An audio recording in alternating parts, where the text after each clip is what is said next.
Madame, Monsieur, bonjour et bienvenue sur Equinox Télévision pour ce nouveau numéro. On va dire nouvelle semaine, mais nouveau mois également, puisque c'est juillet, ce mois qui démarre pour cette émission ce lundi 2 juillet précisément.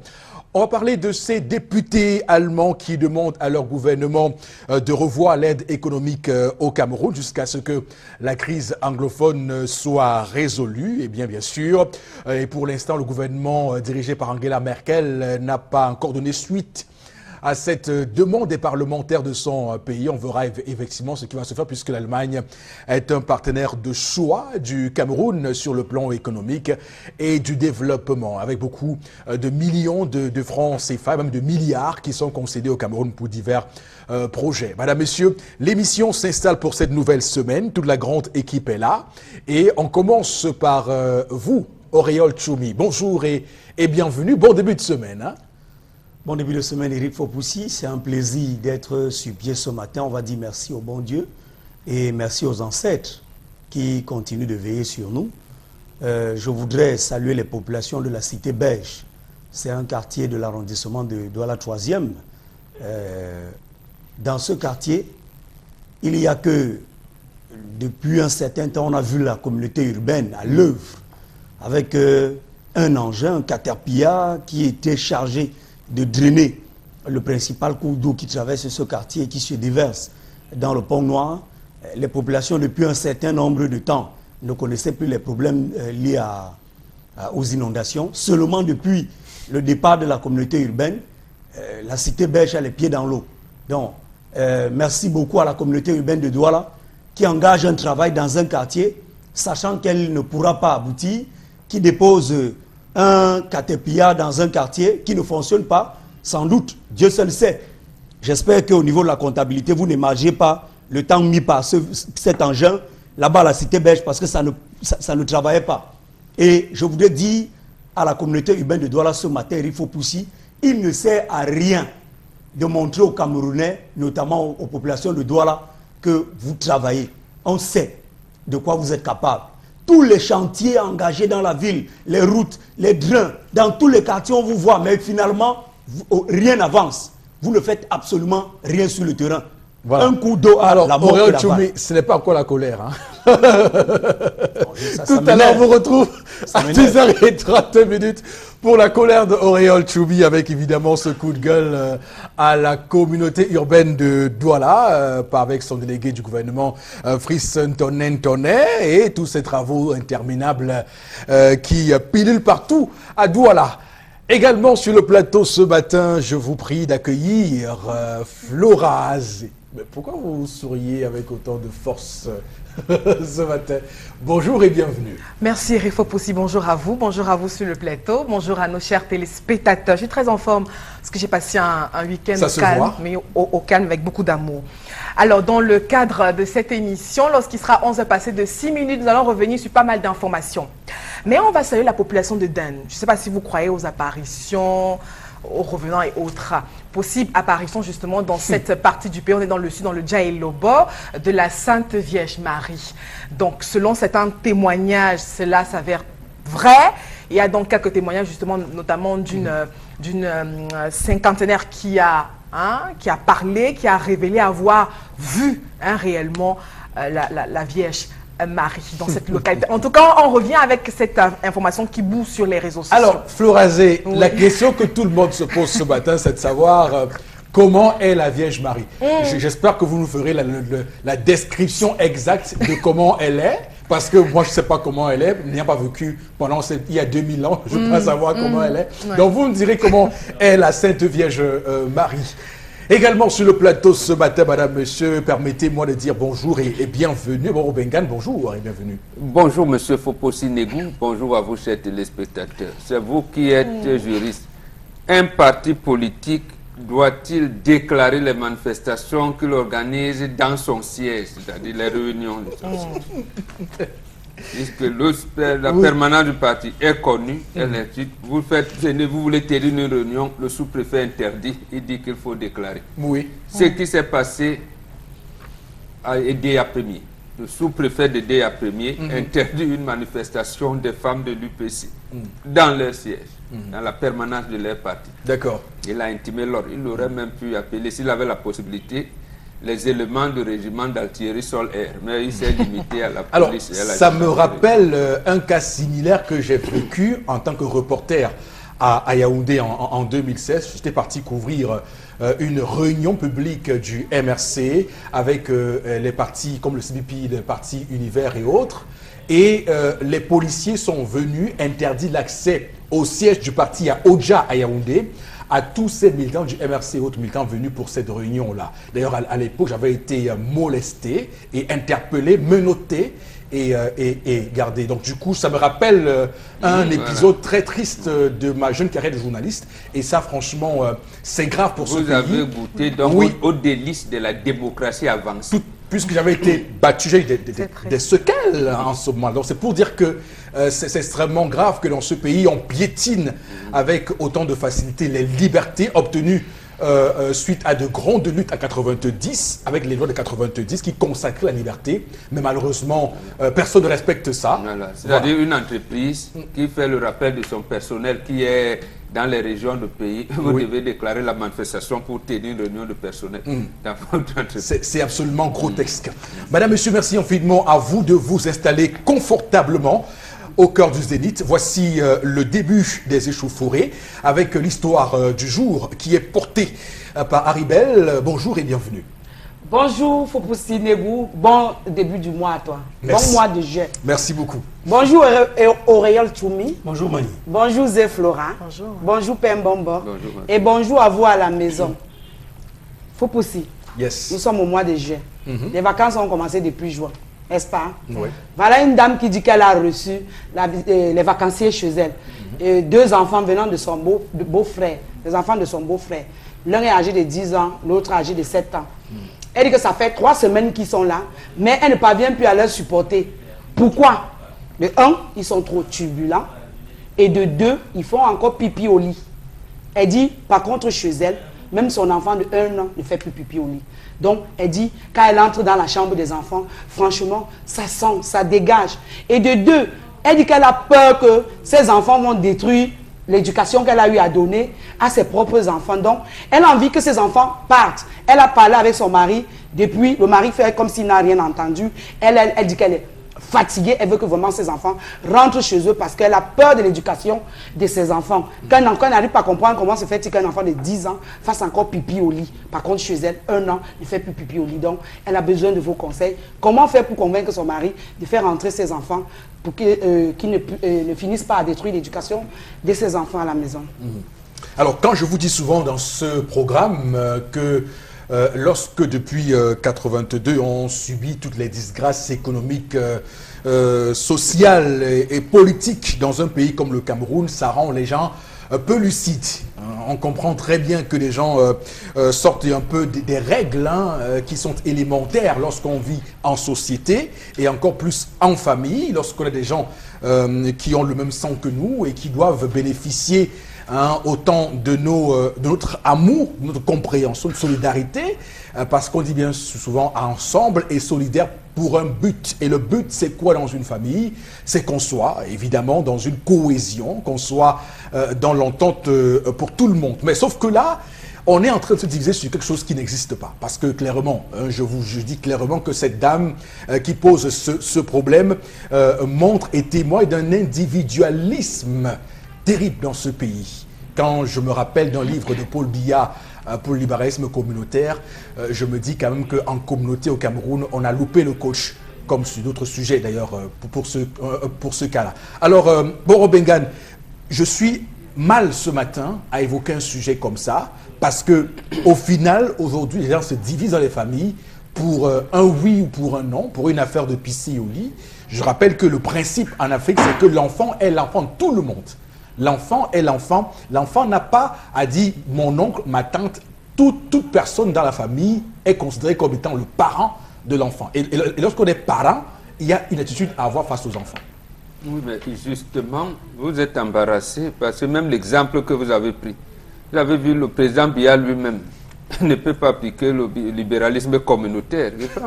Voilà. Et c'est pour cela que ça devient ambigu. Oui. C'est-à-dire, lui fait la promotion d'une option qu'il n'applique pas au point où les Camerounais ne savent même pas ce que veut dire libéralisme communautaire. Absolument. Voilà, et c'est ça le problème. Oui. Moi, je cherche à voir où est le problème ici, dans cette histoire. Le problème, c'est parce que les enfants ont plus de 10 ans et continuent à pisser au lit. Le problème, c'est parce que leurs frères, eux, ne pissent pas au lit à partir d'un an. Le problème, c'est parce que la chambre commence à dégager des mauvaises odeurs. Est-ce que le mari est content? Je ne vois pas où se trouve le problème. Bon, il y a un grave problème. Je suis courroucé pour ça. Parce que ce type de personnes, cette dame-là, ce sont des germes de la mort, de la criminalité. Une femme comme ça peut, dès demain, voir une nièce ou un neveu qui a réussi et aller voir, je ne sais pas, consulter je ne sais pas qui, pour créer un cas de mort. Cette femme, elle n'a pas eu même les prémices du mariage, d'initiation au mariage. Elle ne sait pas ce que c'est. Elle sait qu'elle a grandi, elle a rencontré un homme, par coup de chance, elle s'est mariée. Mais elle ne sait pas ce que c'est que le mariage. Pas du tout. Vraiment, elle ne sait rien à cela.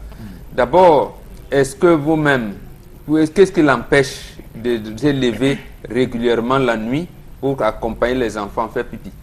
Régulièrement les amener aux toilettes pour régulièrement faire pipi. Quand il dit risque de contaminer ses frères, est-ce que le fait de faire pipi au lit est contagieuse? Elle estime que quand les enfants vont faire toutes les vacances chez elle, subitement ses propres enfants se mettront à faire pipi au lit. Donc je ne sais pas, nous sommes là dans l'ignorance totale et vous avez peut-être bien repréciser la question parce que moi je ne voyais pas là où se trouve le problème. C'est peut-être l'individualisme de la femme. Oui. Donc elle veut être seule dans son cadre, dans sa boule, avec son mari et ses enfants. Et c'est pourquoi on voit aujourd'hui des gens dans des familles réussir dans leur vie et bloquer leur maison à tous les autres. Vous les pauvres, vous les sans-dents. Parce qu'à peine a-t-on commencé les congés, de grandes vacances, je veux dire, mais rentrez chez vous, vous venez, justement, c'est pas bon. Et je ne suis pas sûr que son mari est au courant. Je ne suis pas sûr parce que justement c'est le genre de débat, parce que puisqu'il n'y a pas de problème, et elle veut créer des problèmes, et il n'y aura donc pas de solution, j'allais dire possible, puisque le problème en lui-même n'existe pas. On va se mettre à faire des spéculations, et ça va détériorer la communication au sein de la famille, au point où même le mari sera le premier à être surpris. Mais attends, les enfants... Mais bon, est-ce qu'il n'y a pas un danger? Parce que les conséquences de ce qui est dit ce matin sont absolument graves et lourdes. Parce que ce type de femme-là peut être un facteur de diabolisme dans une famille. Mais absolument. Elle peut être capable de créer des faits pour empêcher les autres enfants de réussir. Justement, c'est pour ça que je dis, lorsqu'il y aura crise de communication, puisque pour le mari, il ne saura pas, moi, vous ne pouvez pas avoir les enfants qui au livre et dire que ça crée un problème. Non. Vous, les aînés, vous vous vertuez à les accompagner régulièrement pour qu'ils fassent pipi. Justement, parce que maintenant, avec les grandes vacances, les pluies et tout, vous allez dire, sécher les yeux tout le temps, ça va être compliqué. Et justement, avec les odeurs là, donc, vous les encadrez à cela. Donc, et puisqu'il n'y aura pas de problème véritable à résoudre, on va lui dire, mais madame, acceptez ça. Et elle va donc se mettre, comme vous l'avez dit, à dire, ah oui, mais quand ils sont même à table, l'autre mange plus vite que mes enfants mangent plus vite. Après, ce sera que non, mes enfants ne sont même pas souvent rassasiés. Après, ce sera que le budget même que tu as donné, là, bon, vous voyez, on ira comme ça, qui pourront effectivement aboutir à l'intrusion des voisins dans les foyers et de tout le monde, et ça va aller dans tous les sens. C'est pour ça qu'on dit aux femmes, vous êtes la comptable matière de la maison. C'est vous qui réglementez la maison. Évitez de ce qui peut apparaître comme des épiphénomènes. Parce que vous ne savez pas. Demain, quand elle sera grand-mère, je suis sûr qu'elle sera contente de dormir avec ses petits-enfants qui vont faire pipi sur elle. Absolument. Oui, absolument. Mais maintenant, d'abord, elle ne supporte pas ça. Donc justement, c'est l'individualisme qu'elle préconise là, puisqu'elle va accepter ça pour ses propres petits-enfants.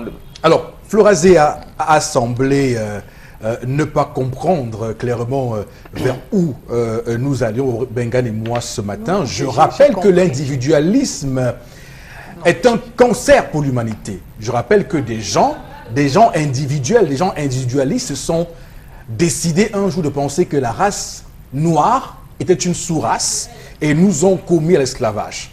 Je rappelle que des gens, Hitler en l'occurrence, a pensé que les Juifs étaient des sous-hommes et on sait ce qui s'est passé ensuite avec les chambres à gaz. Donc voici une femme qui pense qu'un enfant qui pisse au lit n'est pas un enfant. Moi je trouve que c'est absolument grave et ce type de... Non, je vous assure, c'est absolument grave et ce type de femme... Dans l'exagération. Allez-y Florazé, allez-y, oui, défendez-la. Je ne suis pas... Non, non, je ne viens pas défendre qui que ce soit. Je dis que moi, je ne vais pas diaboliser cette femme. Je crois comme, peut-être Bombo l'a peut-être dit, mais en diabolisant la dame, je crois qu'elle a besoin d'encadrement. Je crois qu'elle a besoin de soutien moral. Parce que je vous dis, c'est surtout quand vous avez vos propres enfants. Accueillir d'autres enfants avec un autre comportement nécessite, je veux dire, le contrôle de soi, etc. Parce que oui, moi, je n'ai pas fait dans la langue de bois. Quand vous recevez d'autres personnes qui ne sont pas habituées à votre environnement, c'est une toute autre forme d'éducation que vous leur faites. C'est-à-dire ici, on ne met pas ce vers ici, quand on veut dormir, on fait ça. Ici, quand on veut entrer, si on enlève les babouches, etc. Donc vous vous adaptez. C'est un exemple, je dis n'importe quoi. Vous vous adaptez à l'environnement. Maintenant qu'on parle des enfants, je trouve également qu'elle est un peu perdue. Je trouve qu'elle est perdue et qu'il existe des petites astuces, par exemple. Déjà, les enfants ont quel âge dans l'histoire? Elle manque de lucidité. Je crois que, oui, les enfants ont quel âge? Elle vit dans quel cadre? Elle vit dans quel type d'environnement cette femme? Donc je crois qu'elle ne devrait pas en faire tout un plat. Par exemple, on a souvent réussi à s'adapter à ce type de problème liés aux enfants. Vous pouvez mettre une sorte de... Il y a même des plastiques, des lits déjà adaptés avec ce type de plastique pour des personnes justement qui ont ce type de problème. Donc, elle peut en parler. Je ne sais pas si elle a déjà en parlé avec elle peut en parler avec son époux, hein, pour mettre le problème sur lui. Le mot est en train de se... Non. Il y a une déflagration. Non. Terrible.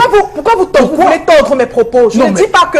Je ne crois pas que cette femme... Non, je ne crois pas que cette femme... Je ne crois pas, c'est une mère. Je ne crois pas qu'elle soit... C'est une diablesse. Déjà qu'on me pose pas le problème de... Elle a accepté les enfants. Les gènes du diabolisme se retrouvent dans ses propos. Puisqu'elle estime que les enfants de son ventre sont les meilleurs enfants du monde.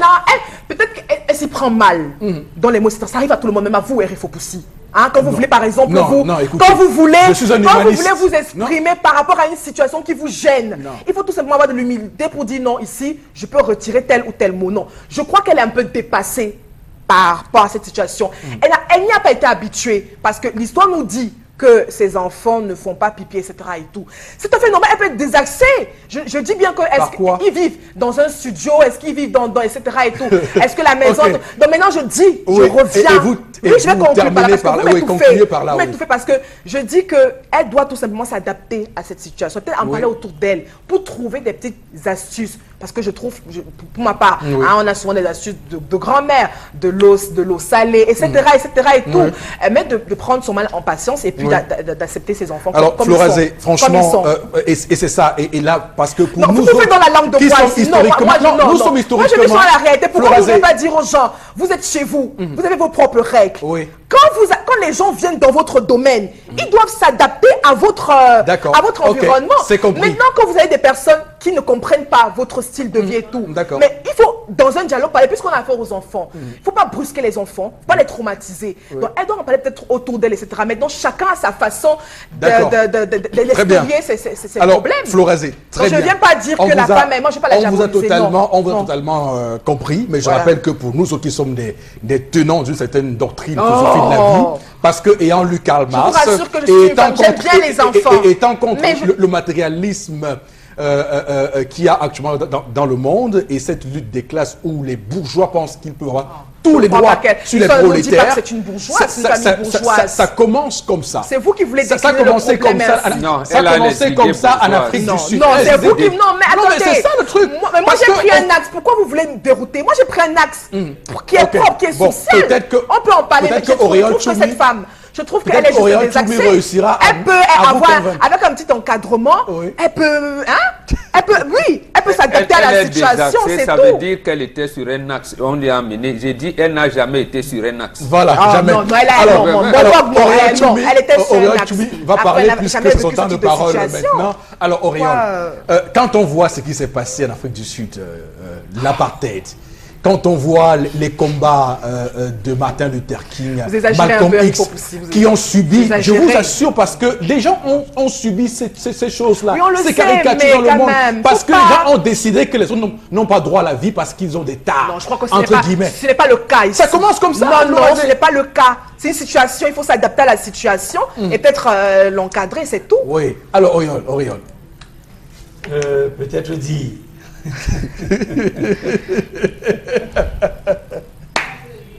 C'est terrible. Il faut parler. Oui, c'est terrible. Je voudrais saluer ici Maître Florazé. Maître, vous avez votre temps de parole. Permettez que je fasse ma part de plaidoirie. Voilà. Je voudrais commencer par là où elle a chuté. Elle a parlé d'encadrement. Oui. C'est justement là le nœud du problème. C'est-à-dire que le fautif dans cette histoire à 1000%, c'est l'homme. L'homme a pris une femme au tout hasard et elle s'est retrouvée dans un foyer sans aucun encadrement. On n'encadre pas lorsque tu es déjà dans le mariage. Le mariage, c'est la finition. Le mariage, c'est le bout du tunnel. C'est archi faux. Justement, archi faux. Archi faux. Je dis archi faux. Le mariage n'est pas une forme. C'est archi faux. C'est archi faux ce que vous dites. Madame, Florazé, écoutez au moins un notable. Mais je vous ai suivi, vous êtes entré, j'ai voulu... sauf que je vous dis que je parle du haut de mon statut de notable. C'est un homme, devant un chef traditionnel sur ce plateau. Le mariage, c'est l'aboutissement d'un processus au sein duquel on retrouve essentiellement la notion d'éducation. C'est-à-dire, on forme les deux partenaires et notamment la femme, qui est le pilier de la famille. On la forme, on l'encadre de manière à ce qu'elle puisse gérer les problèmes auxquels le foyer fera face. Absolument. Ça veut donc dire ceci. On n'a pas encadré cette femme qui arrive, elle se trouve subitement novélisée. Elle a les attitudes d'une bobo. Elle parle, elle est essentiellement matérialiste. D'une bourgeoise. Elle est essentiellement matérialiste. D'abord, pourquoi? Parce que cette femme dit que elle a peur même pour le matelas. Monsieur, même si vous avez un matelas de 300 000, de 2 millions, la laise bébé coûte 2500 francs en Kololone. Venez, je vous indique. Mais Oriol Choumi, la laisse bébé coûte 2500 francs. Mais dites-le, moi je l'ai dit simplement. Vous n'avez pas besoin de faire tout un coup comme quoi la femme n'a pas été éduquée au mariage, etc. Dites-le. Madame, dites-le tout simplement. Elle propose une solution conjoncturelle. C'est-à-dire quoi? Chasser les enfants. Elle ne l'a jamais dit. Mais elle veut que les enfants partent le plus tôt possible. Et l'homme lui tourne. Donc il faut chasser les enfants. Parce qu'ils peuvent contaminer les nôtres. Un peu comme si les nôtres, à l'école où ils sont, on ne peut pas aussi les contaminer. Très bien. Il faut qu'ils partent le plus rapidement possible. C'est une solution conjoncturelle. Et qui risque de créer une crise structurelle. Voilà. Vous comprenez? Maintenant, je renchéris en disant que cette femme n'a pas compris quelque chose. Le mariage. C'est la notion de famille. Voilà. Dans le mariage. La solidarité. Lorsqu'on a pris, elle agit comme si les enfants ont été parachutés. Les enfants ne viennent pas en vacances au tout hasard, dans un foyer. Les enfants viennent en vacances d'ailleurs. Les enfants vont chez les oncles qui sont nantis à tour de rôle. C'est-à-dire que il faut préparer l'année scolaire, les rentrées scolaires. D'accord. Ils vont à tour de rôle. L'année, ce sont les enfants de Tata Aribel qui sont partis chez Eric. L'année prochaine, ce sont les enfants de Tonton Choubi qui vont partir, etc. Ils tournent parce que Eric n'a pas aussi tout l'argent de la planète Terre. D'accord. Donc, cette femme n'a pas compris que en posant cet acte-là, c'est-à-dire faire entrer les enfants, si l'homme accepte, une crise terrible est née. Toute la famille de l'homme va s'ériger contre elle. Très bien. Et lorsque les enfants de ses propres soeurs et ses propres frères viendront et urineront, vous avez vu le cas de la femme de, je vais sortir par là, la femme de Bepanda il y a 3 semaines. Elle a pris le piment pour oindre sur l'enfant qu'elle adopte, l'enfant de sa propre sœur. Voilà. Sous le prétexte que l'enfant a volé un billet de 10 000. Et vous savez où est-ce qu'elle a retrouvé le billet de 10 000? Dans la Bible. Elle avait mis l'argent. Quelle ironie du sort. Il fallait brûler la Bible. La population l'ont copieusement tabassée. Pourquoi? Parce que les voisins ont témoigné qu'elle n'a jamais oint du piment ses propres enfants. Oui. Mais d'où vient-il qu'une femme peut être aussi diabolique au point de croire que les enfants de ma soeur arrivent chez moi et elle se permet le toupet de dire qu'ils vont rentrer parce qu'ils pissent au lit? Elle n'a jamais pissé au lit, celle-là. Elle a Quand pris nous ça, on pissait au lit, monsieur Fopoussi, elle a pris ça dans la quand nous on Bible. pissait au lit, le matin, la première des choses, c'était de porter le matelas. La mère disait que mets le matelas dehors parce que tous tes amis vont voir que tu as pissé au lit. Et tu avais honte. Non.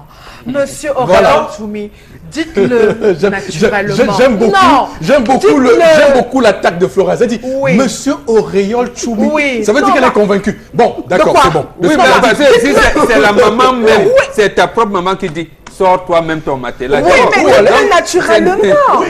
Je dis que l'attitude de la dame, pour moi, n'est pas mauvaise. Elle est mauvaise. Non. Elle peut dire... Et je dis non. Je crois que c'est... Je reviens sur le thème désaxé. Oui. Je dis désaxé quand vous n'êtes... Et ça, c'est une dame qui n'a jamais eu affaire à ce genre de situation. D'accord, ok. Je vais alors de boire. Je vais alors de boire. Et je dis qu'elle s'est exprimée. Tout simplement. Voilà une dame. Je suis en train de parler, mais voilà une dame. Juste avec un encadrement. Elle saura ce qu'il faut faire. Elle saura ce qu'il faut faire. Je ne peux pas laisser que tu aies la conclusion parce que les femmes vont retenir le mauvais message. Oh là là, je n'ai jamais dit non, aucun mauvais message. Et les téléspectateurs ne sont pas dupes. Ils ne sont pas dupes. Ce sont ceux qui vont crier le bon du mauvais message. Non, il n'y a aucune seconde, Flora. Attendez. Il n'y a aucune seconde pour vous. Ils ne sont pas dupes. Alors, ils vont prendre du bon et le mauvais. C'est bon. Alors, Haribel va également parler sur ce plateau ce matin parce que je comprends que les enjeux soient très grands et qu'au final, je comprends Florazi, je vous comprends, je vous ai compris. Non, les enjeux, c'est qu'il y a une crise structurelle. Auriol Choumi, je vous ai compris. C'est vrai qu'il y a une crise structurelle qui est la conséquence d'une crise conjoncturelle. Mais il faut dire aujourd'hui aux gens que Haribel a aussi le droit de parler dans cette émission parce que elle est vraiment la structure de l'émission. Elle fait partie de la structure. Elle aurait pu dire à sa copine là que maman, il n'y a pas de... Il n'y a aucun problème sur ça. Ok, Haribel, vas-y. Elle a le droit à la parole. Ton avis. Moi, je comprends cette dame. Ce n'est pas facile. Vous la comprenez? Oui, moi, je la comprends. Fille, elle n'est pas diabolique, comme vous dites. Elle n'est pas diable. Mais c'est une diablesse. C'est juste que elle n'est pas habituée avec cet environnement. Elle n'a pas grandi comme ça. Elle ne connaît pas ça. D'accord. Parce que avoir les grands enfants, 10 ans, qui pissent au lit, c'est pas facile. Hein? C'est pas vivable. Hein? Et les urines des enfants de 10 ans, ça. Non, Choumi. Et moi, je la comprends très bien. Donc, elle doit se manquer. Tout ce qu'elle peut faire, c'est d'enlever ses enfants dans la chambre là. Ils dorment même au salon. Solution conjoncturelle. Les enfants l'ont dit à leur maman. Non, parce que si elle fait partie de ses enfants, ça va créer le problème dans la famille. On va dire, oh, comme tes enfants sont comme ça, Non, c'est bon, tu as beaucoup parlé, Aurélien. Les vacances que vous voyez là, ça gâte certains enfants. Il y a les enfants qui gâtent d'autres enfants pendant ces vacances-ci. Tu vois, tu as ton enfant, il est lui timide. Et après, tu reçois l'enfant peut-être de ta petite soeur, de ta cousine, qui est turbulent. À son départ, le tien devient turbulent. Et à l'école, tout le monde est timide alors. Alors, ce qui est sûr, c'est que vraiment, Aurélien Choumi, Flora, Bengan, Haribel, moi, j'ai lu toutes les revues scientifiques sur les contagions, tout ça. Je n'ai jamais vu où on me dit que la pisser au lit est contagieuse. Vraiment, je ne sais pas où. Son enfant m'a dit que c'est une bonne chose. Monsieur Fopoussi, ne vous arrêtez pas sur les mots. Je dis qu'on est des accents, on peut dire n'importe quoi. On peut dire tout et n'importe quoi. Je dis que cette dame a juste besoin qu'on lui dise non maman, ici, il faut faire ça, il faut faire ça, il faut faire ça. Okay, et elle sera tranquille, mais c'est tout. Il faut tout simplement en parler. Message avec vous aussi, Florazi, puisque vous avez la parole, je vous la laisse pour les différents messages. Voilà, bonjour. Je pense que cette femme n'est pas une diablesse, car elle n'est juste pas habituée à ce type de situation. Et je dis bien, enfin, voilà. Il y a... voilà. Je n'ai pas, je dis bien absolument, elle n'a pas raison. Cette femme son enfant n'est pas... Voilà, son enfant n'est pas seulement celui qui est issu de vos entrailles. Sachez vous adapter à d'autres. J'aimerais dire à cette dame que ses enfants sont aussi les siens. Qu'est-ce qu'elle ferait si jamais elle chassait donc ses enfants et que plus tard, elle s'amène à regretter? Parce que plus tard, un d'eux peut être un Samuel Eto'o. Hein. Écoutez, on ne sait jamais. Hein. La vie c'est la roue tourne. Hein. Vous voyez bien aujourd'hui, demain... Mais quand ils vont arrêter de pisser, ils vont revenir en vacances. C'est mauvais. C'est un problème. C'est un peu un problème. Il y a des actes que les enfants n'oublient jamais dans leur vie. C'est assez grave d'être... Oui. Cette femme... Cette femme est individualiste. Ça vient. Ouais. Elle est individualiste. Elle veut vivre seulement avec son mari et ses enfants. Et se promener en bikini au salon comme j'entends les femmes. Je ne pense pas. Oui, j'entends les femmes dire des horreurs. J'avais une question.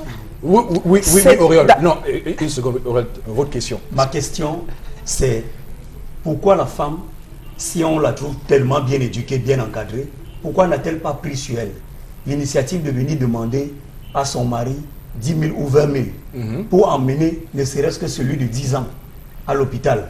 Parce que il faut savoir si ce n'est pas une maladie. C'est vous qui n'avez pas compris.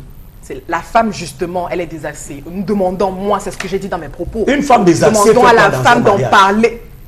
C'est pas vrai, ça. Et Richard Noël, cette dame ne mérite pas vivre dans un foyer. Il faut que son mari fasse très attention car il risque gros avec elle. Non, c'est un nom, c'est Richard Noël. C'est un homme. Merci Richard. Un dernier message, Florazé, avant qu'on passe à autre chose. Bon, un autre, je ne suis pas sûre. Bon, je pense que cette femme n'est pas une diablesse. Hein. Elle n'est pas tout simplement habituée à ce type de situation. Elle a tout à fait raison. Voilà, merci beaucoup à vous pour vos différentes réactions sur Equinox Télévision. L'émission c'est 10-12 le Zénith. Voici, madame, messieurs, tout de suite et maintenant, ce que on attend tous, la colère de Auréole Choumi.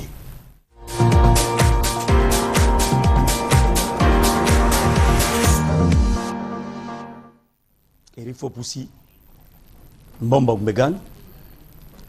J'ai une question principale ce matin.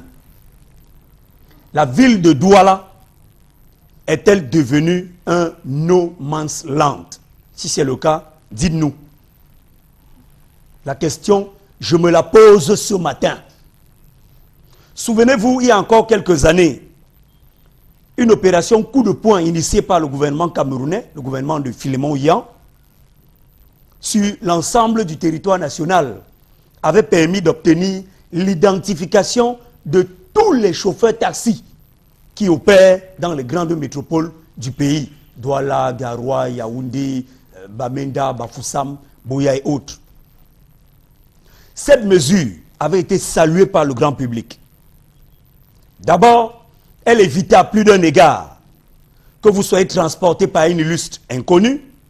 Elle sécurisait les véhicules et elle sonnait comme un coup de peinture qu'on passe pour assainir le transport urbain dans nos grandes villes. Tenez, pour parler de peinture, chaque taxi en circulation dans les zones urbaines devait essentiellement, exclusivement être de couleur jaune, sans aucun autre colorant ajouté. Mais faites un tour dehors et vous verrez. Dans la tarification, les taxis au Cameroun reposent sur 3 types d'opérations. Le ramassage, le dépôt et la course. Voilà les 3 types. Pour permettre donc aux syndicats de transporteurs d'avoir la main sur leurs syndiqués, parce que désormais, tous les chauffeurs taxis devaient se syndiquer, et donc pour permettre à l'État de respirer et d'avoir un secteur totalement assaini, le délégué général à la Sûreté nationale, son illustre, j'aime bien l'appeler comme ça, parce que c'est un fin bosseur, Papa Martin Barganguele, il va poser un acte hautement républicain. Il va décider de retirer l'initiative des contrôles routiers urbains aux forces de police. C'est-à-dire qu'un policier ne peut plus se lever le matin et aller en route stopper les taxis pour faire le contrôle. Il faut que ça émane des autres institutions qui font recours à la police pour les sécuriser. Donc, c'était l'une des revendications, on se rappelle, des transporteurs, trop de contrôle dans les villes. C'est ce qu'ils disaient. On est donc en droit de croire que l'heure est au changement des mentalités à cette époque. Que non. Le ramassage calculé est décidé à 250 francs de 5h à 21h59 et 300 francs de 22h à 5h est désormais passé à une négociation de gré à gré. Personne ne sait plus ce qui veut dire distance courte. Le transport routier de place exige des véhicules de 5 places, soit 3 passagers à l'arrière, un chauffeur et un passager assis à l'avant. Le véhicule doit disposer d'une carte de transport public, entendez par la carte bleue, un certificat de visite technique en cours de validité, une carte de stationnement de la mairie du lieu d'exploitation, une patente de transport public, une vignette automobile, une police d'assurance, une carte grise, le droit de timbre, la fiche des tarifs officiels, non celle qui est initiée par les syndicats. Cette fiche des tarifs doit être collée sur une des vitres du véhicule. Et le chauffeur doit avoir, au-delà de sa CNI, son permis de catégorie B2 et un certificat de capacité modèle T. Aujourd'hui, tout ce chapelet de recommandations administratives a été relayé au calendrier grec. Le taxi à Douala, pour le cas de la ville de Douala, c'est 3 devant, le chauffeur plus 2 passagers, 4 ou 5 à l'arrière, sans compter les enfants qu'on peut porter sur les genoux. Chacun selon son désir. Et nous disons que la Coupe d'Afrique des Nations arrive. Le Cameroun va l'organiser. C'est une prière en 2019. Mais regardez le transport, le secteur du transport urbain au Cameroun. De vieux carrosses en circulation, des chauffeurs parfois peu propres, des taxis sales et aux couleurs multiformes, des sièges dégradés qu'on se croirait dans une plantation de cacao. Je ne peux tout dire vous-même, vous savez ce que vous vivez là dehors. Et je me demande pour sortir ce matin, Éric Fopoussi, existe-t-il un délégué en charge des transports urbains dans cette capitale économique?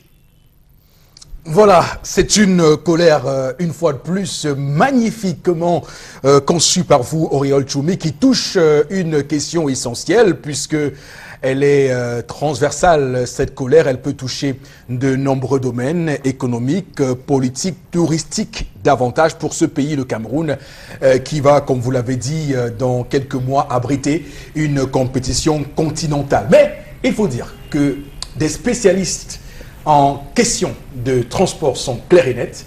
Ce qu'on appelle taxi au Cameroun n'est qu'un grossier abus de langage. Il n'y a pas de taxi au Cameroun, il faut qu'on soit d'accord avec ça.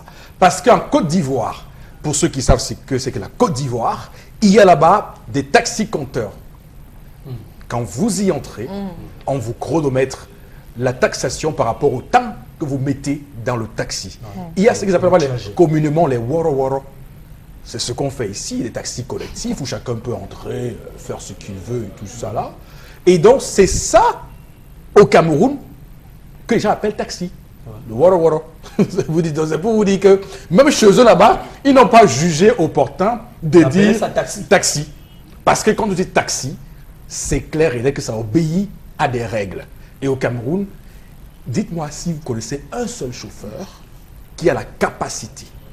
Il y a des taximans qui ne savent pas ce que c'est que la ville de Douala. Vous leur dites, laissez-moi à tel endroit, ils ne savent pas où ça se trouve. C'est vous qui êtes en train de nous montrer. D'ailleurs, une fois c'est passé samedi, j'ai pris un taxi, nous allions à Bonapriso, mais le monsieur s'est rendu compte que... Non, c'est ahurissant ce qui s'est passé. Il va me déposer à l'hôtel de l'air. Je dis, mais monsieur, nous ne sommes pas arrivé à destination. Et tu es obligé de se référer à moi pour lui indiquer, où on allait. Non, mais c'est absolument grotesque. C'est absolument fou ce qui se passe. Alors, la question ce matin, Boro Bengan, il faut qu'on soit clair et net. J'ai dans mon esprit les clando, taxi brousse. On a vécu dans notre enfance avec ces films-là. Alors, qu'est-ce qui s'est passé pour que le Cameroun n'avance pas d'un iota, d'un seul petit point, sur cette question qui, ma foi, est une évidence pour un pays comme le Cameroun. On va dire, les benzineurs, c'est difficile. Même les taxis aussi, c'est difficile. C'est le libéralisme communautaire. Le libéralisme communautaire. Vous reprenez le libertinage communautaire. Vous reprenez le livre-programme du président Paul Biya. Oui, oui. Tout est mis dedans. Oui. Et comme tout est mis dedans, et on a dit, ça ne sert à rien, faisons ce qu'on veut. C'est ça le libéralisme communautaire. Oui. Absolument. Vous avez parlé d'un mot, effectivement, qui a existé ici au milieu des années 80, les clandos. Clando. Nous faisons de clando au Cameroun. Et l'embarras, M. Tchoumi, des autorités en charge de réguler ces secteurs se trouve justement à ce niveau que vous achetez un bon taxi avec les normes, comme vous dites, et vous roulez dans la boue à Douala. Vous allez vous retrouver comment le soir. D'accord. Donc c'est ça, en fait, on dit débrouillons-nous. On reste donc dans le chapitre des clandos et que je partage votre analyse. On dit abusivement taxi, qu'on appelle abusivement taxi. Voilà. Donc nous n'en avons pas. Est-ce qu'il y a la visite technique? Non. C'est-à-dire les policiers et les gendarmes qui empruntent les mêmes taxis, quelquefois la pare-brise, on a mis les plastiques. Les plastiques, que ce soit pare-brise avant ou arrière, bon, les phares, on met les scotch, on fait ce qu'on veut d'abord. Bon, voyez, parce que ce qu'on appelle surcharge, nous on s'en est habitué. Déjà, de même quand vous prenez, qui a l'habitude de prendre le premier plat, je sais que je paye 2 places. Voilà. Donc tout le monde l'a intégré, c'est 2 places. Oui. Et le chauffeur vous dit même, vous bâchez. J'ai dit la bâche c'est où aussi? Donc, il dit vous bâchez. Finalement, quand vous revenez le lendemain, vous dites au chauffeur, moi je m'assois là, je ne bâche pas. Vous savez, on s'est habitué à ce désordre-là que finalement nous l'avons institutionnalisé. Et c'est très grave. Et, franchement, c'est là où vous et moi, on ne peut pas aller ensemble. Je ne souhaite pas qu'on organise cette carte pour cette année, pour l'année qui vient, franchement. Parce que... C'était pour le plaisir de la télé. Ah, d'accord. Donc, en fait, ce sera dégueulasse. C'est-à-dire que les délégations qui sortiront, que ce soit Douala, à Yaoundé, à Garoua ou à Bafoussam, je ne sais pas quelle image. Parce que quand vous venez, d'abord l'accueil à l'aéroport, d'abord il fait très chaud, et après vous venez, vous ne trouvez pas de taxi.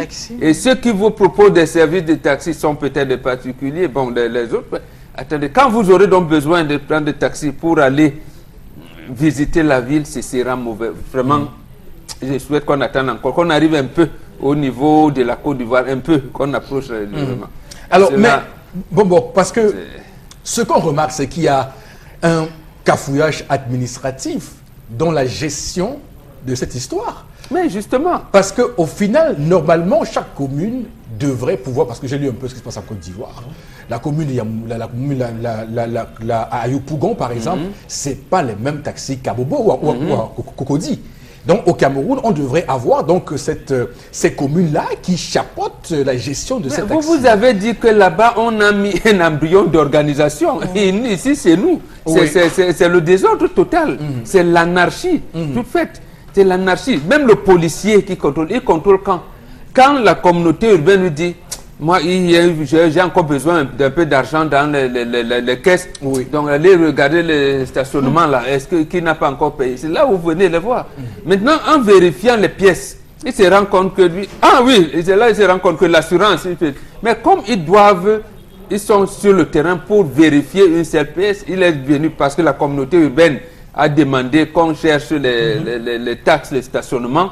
Il ne peut donc pas voir, regarder je veux dire, vous retenir parce que comment appeler ça? La police d'assurance n'est pas à terme, parce que la vignette, parce que il est là pour l'étude de stationnement. Le stationnement uniquement. Maintenant, il va donc rentrer organisé avec ce qui dit que non, gars, faites-nous une troupe là. Parce qu'il y a les taxis aujourd'hui, bon, il y en a qui n'ont pas de ça. On va donc commencer, et c'est pour ça que j'appréciais également cette démarche de délégué à la Sûreté nationale Barangélé quand il l'avait enlevé. Mais sauf que les taximens, c'est eux, il y en a qui les ont accusés, d'autres ont accusé des bandits, mais malheureusement les deux avaient raison.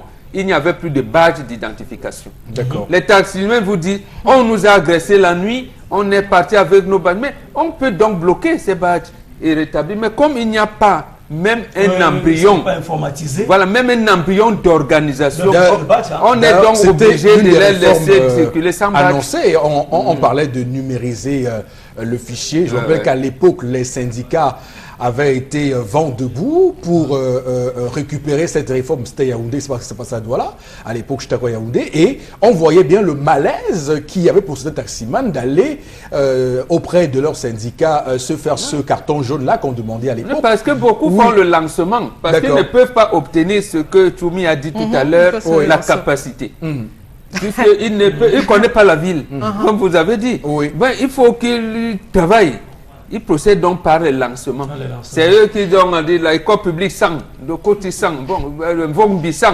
Voilà, ils ont le secteur bien. Voilà. Quand tu dis, il veut transporter qui était de vendre pour Vongbi. Nous lui dit non, vraiment, tu veux aller Lonkak, il ne sait pas où ça se trouve. Donc lui dit, moi Vongbi. D'accord.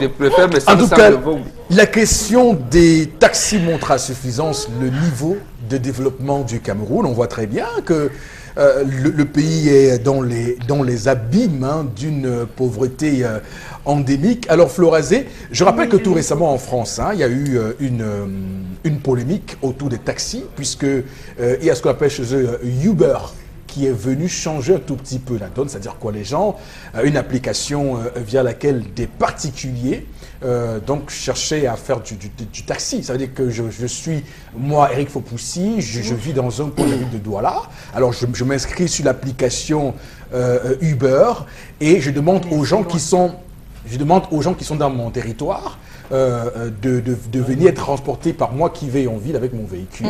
Et donc, ils payent la somme qu'il faut pour être transporté par moi. Alors, ça avait créé un tollé puisque les taxis étaient montés dans la rue pour dire que c'était une activité illégale et que c'était une concurrence déloyale. Alors, mais sauf qu'au Cameroun, on n'est pas très loin de ça aussi. Il faut dire qu'il y a des véhicules personnels. Placez-vous à Ancien Dalip à quoi à partir de 17h. À partir de 17h, pour voir qui sont ceux qui transportent les gens. Alors, moi, je sais pas comment ça se passe, mais Florazé, ça montre bien que ce secteur au Cameroun, c'est un des autres. C'est un des autres. Vous avez un mot là, vous savez un mot que j'ai pipé tout l'autre jour là. Ça veut dire que c'était la bouillabaisse, un truc comme ça. Ça veut dire que oui, c'est la bouillabaisse, parce que le transport urbain au Cameroun, mais quand je veux mettre ma tête à l'intérieur, c'est le noir total, c'est les ténèbres. Parce que nous recevons par exemple ici à la radio plusieurs annonces de j'ai oublié mon sac dans un taxi, j'ai oublié dans la malaria et tout. Mais Eric Fopoussi, il faut que le taximan peut-être soit à l'écoute. C'est-à-dire que quand on donne la description et puis avoir une bonne moralité pour revenir, c'est quand vous avez oublié un objet précieux dans un, ou alors oublié par exemple quelque chose dans un taxi, oubliez. Déjà, la ville de Douala ou Yaoundé, est-ce qu'on peut, en termes de statistiques de chiffres, nous donner des taxis qu'il y a dans la ville déjà de Douala? Est-ce qu'on peut recenser? On peut nous dire non, la ville de Douala a 6 000 taxis ou 5 000. Est-ce qu'on peut? Mais non. Maintenant, quand on revient, pratiquement les mêmes problèmes. Déjà, même si on a les taxis, on peut dire on fait avec. On fait avec. Maintenant, Eric Fopoussi, est-ce que peut-être dans chaque arrondissement, on ne peut pas recenser les taxis et peut-être sélectionner des plus beaux, des plus propres, je dis vraiment. Avoir même des couleurs. Je dis n'importe quoi. Avoir même des couleurs de taxis non, c'est parce que, mais c'est parce qu'on vit dans un environnement de débrouillardise et de désordre. De désordre total. Vous nous avez amené très loin. Vraiment, quand vous êtes en Côte d'Ivoire, vous parlez de taxi-compteurs, etc. et tout, Eric Fopoussi, on est très loin parce qu'on est dans un pays où même pour avoir l'accès à l'eau potable, c'est compliqué. Vous nous amenez là, vraiment, c'est vraiment... Non, c'est terrible. C'est terrible parce que... Florazé, permettez-moi de vous dire que ce matin, vous êtes la porte-parole de ce que Emmanuel Macron appelle les sans-dents.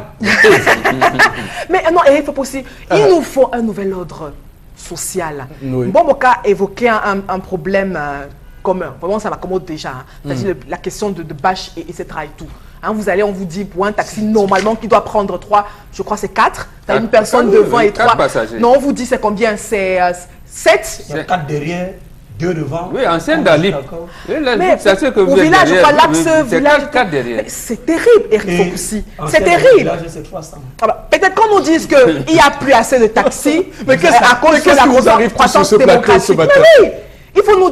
Soit la demande est tellement déjà exponentielle, du coup, on a moins de taxis pour servir tout le monde. Non, ok, c'est compris, il faut le raser. Du désordre, de la corruption, népotisme, tout ce que vous voulez. Oui, j'entends bien que vous soyez les porte-parole de ces gens-là. Alors, je rappelle que les 300 que vous avancez sur ce plateau ce matin, c'est 300 à partir d'une certaine heure.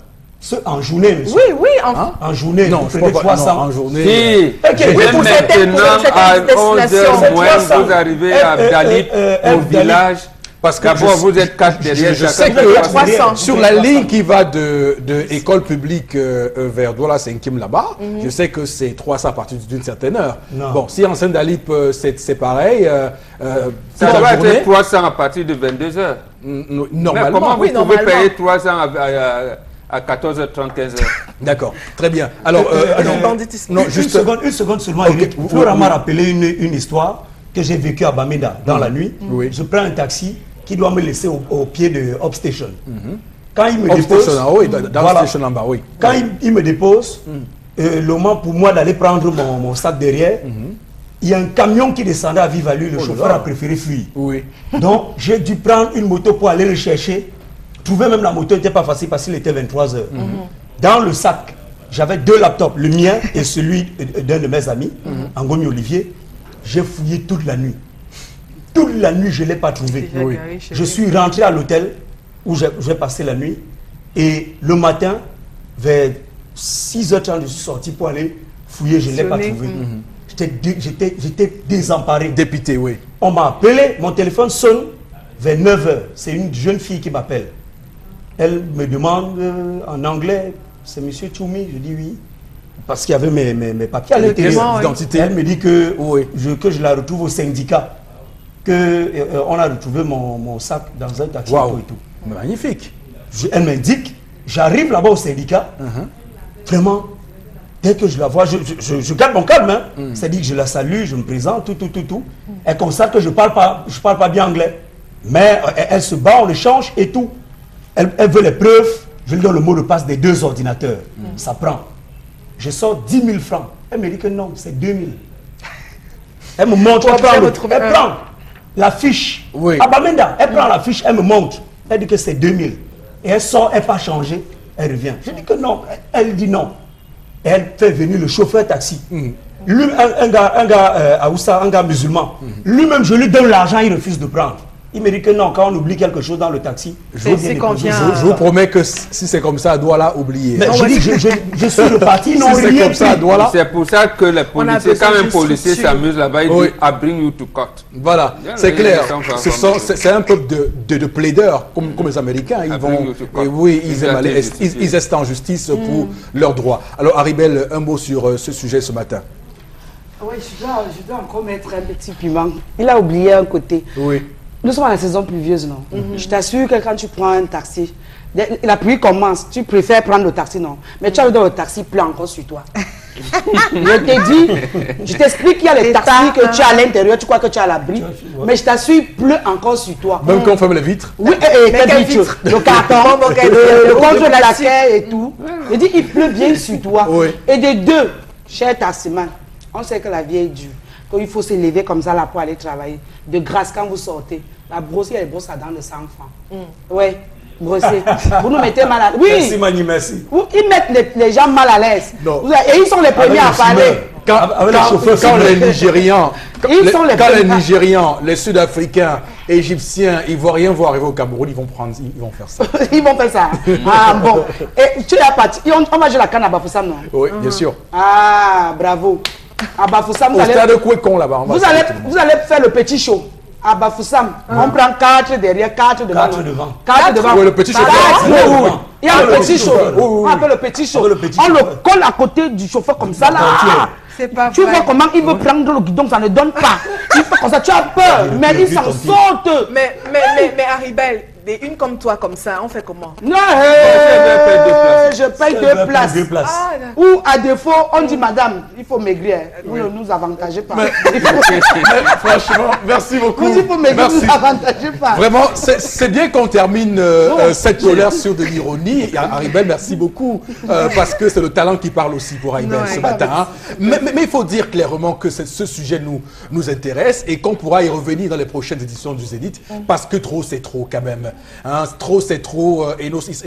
C'est grave dans ce pays. Et lorsqu'on voit les dirigeants qui font ce qu'ils font et se pavanent tout sourire pour dire que tout va bien, la tête sur le guidon, alors là, c'est clairement le mur. Hein, c'est sur un mur qu'on nous mène dans ce pays-là, surtout que la CAN 2019 arrive à grands pas. Et on n'aimerait pas que le Cameroun puisse avoir toute l'Afrique à dos, parce que, ayant remarqué que ce pays n'est pas ce qu'il est. Madame, Monsieur, merci infiniment à vous de rester fidèles sur Equinox Télévision.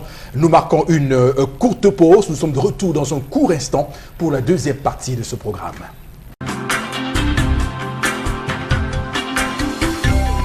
Le Zénith pour cette deuxième partie de l'émission, Madame, Messieurs. Et pour cette deuxième partie, ce sera avec d'abord vos différentes réactions sur les différents sujets que nous mettons sur la table, parce que évidemment cette émission est éminemment interactive. Et ensuite, nous ferons la revue des réseaux sociaux où la description de la Vierge Marie nous attend. Mais avant,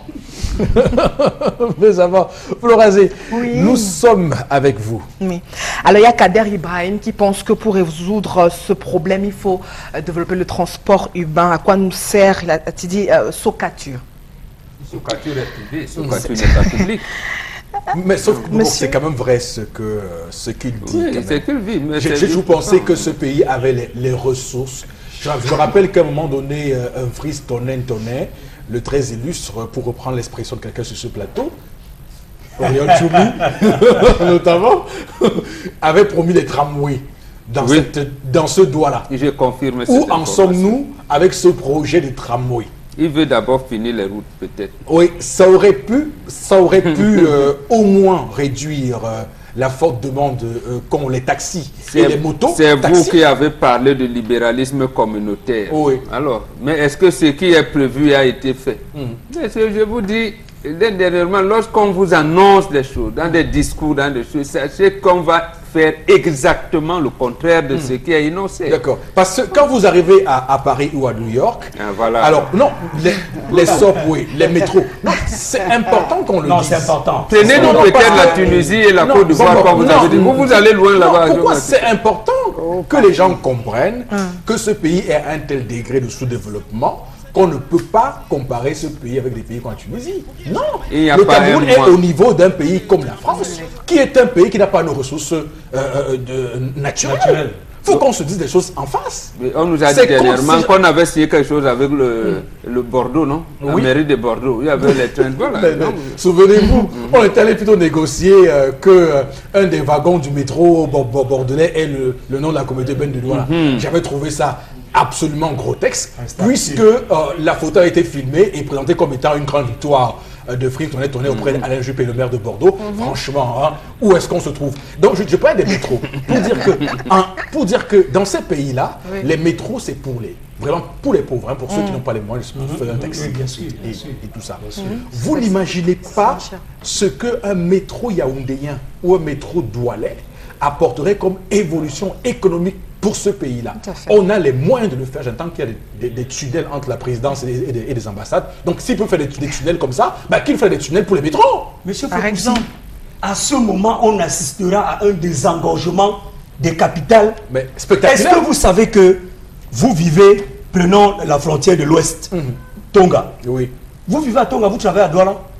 C'est-à-dire que vous quittez le matin, vous arrivez à Bafan, vous garez votre voiture à Camraï. Parce que le stationnement à Douala coûtera excessivement cher. C'est ce que les pays développés font. Tu ne peux pas avoir la voiture, aller stationner si tu n'es pas un boss. Donc tu gares à Bafan, tu prends ton train, tu viens travailler à Douala. 17 h le travail fini, tu rentres à Bafan, tu démarres ta voiture et en 30 minutes, tu es au village. C'est clair. Tu vis tranquillement. Florazé. Monsieur Epounet Adeido, le Cameroun est un état de non-droit. Ce phénomène de surcharge des taxis dans la ville de Douala est devenu un casse-tête. En cas d'accident, l'assurance n'indemnise pas. Les passagers encourent un risque incalculable dont eux-mêmes aussi ne s'en rendent pas compte. Où est donc passée la police dans la ville de Douala? Alors, la policier aussi bâche. Alors, Auréole a dit quelque chose au début de très très important, de très fort. Il a demandé si le Cameroun est un no man's land. Et ça, le Cameroun a tous les symptômes. Ouais. Je parle en tant que, je ne suis pas là pour prendre les médecins. A tous les symptômes d'un Far West, d'une jungle. Non, c'est clair. Hein? C'est clair. C'est la loi du plus fort. Le plus fort établit sa loi sur le plus faible. Si vous êtes faible au Cameroun, c'est tant pis pour vous. D'ailleurs, les gens ont une expression dans ce pays. Tu sais qui je suis. Non, mais c'est vrai. Sur l'axe lourd, un gars qui fait très bien son travail retient le dossier de la femme d'un magistrat de Douala. Son téléphone sonne en moins de 30 minutes que c'est ici à Bonanjo que tu vas venir me remettre ce dossier. Et le gars arrive à Bonanjo. À 8 h, on le convoque à 8 h à Bonanjo avec le dossier du véhicule de la femme du magistrat. Il arrive à Bonanjo à 8 h, on le reçoit à 16 h. Il n'a rien mangé. Et on lui dit, est-ce que tu sais que je peux t'écrouer? Il est souvent obligé de taper les mains. Et tu sais qui l'appelle? Depuis Yaoundé. Ce n'est pas le magistrat qui l'appelle. Hein. C'est Yaoundé qui l'appelle pour lui dire que son mari est magistrat. Voilà, va là-bas demain à 8 h avec le dossier de sa femme. Alors, dire comme ça, des personnes qui nous écoutent de l'étranger peuvent penser que nous, on fait de la fiction. Non, ça se passe au Cameroun, hein, c'est comme ça.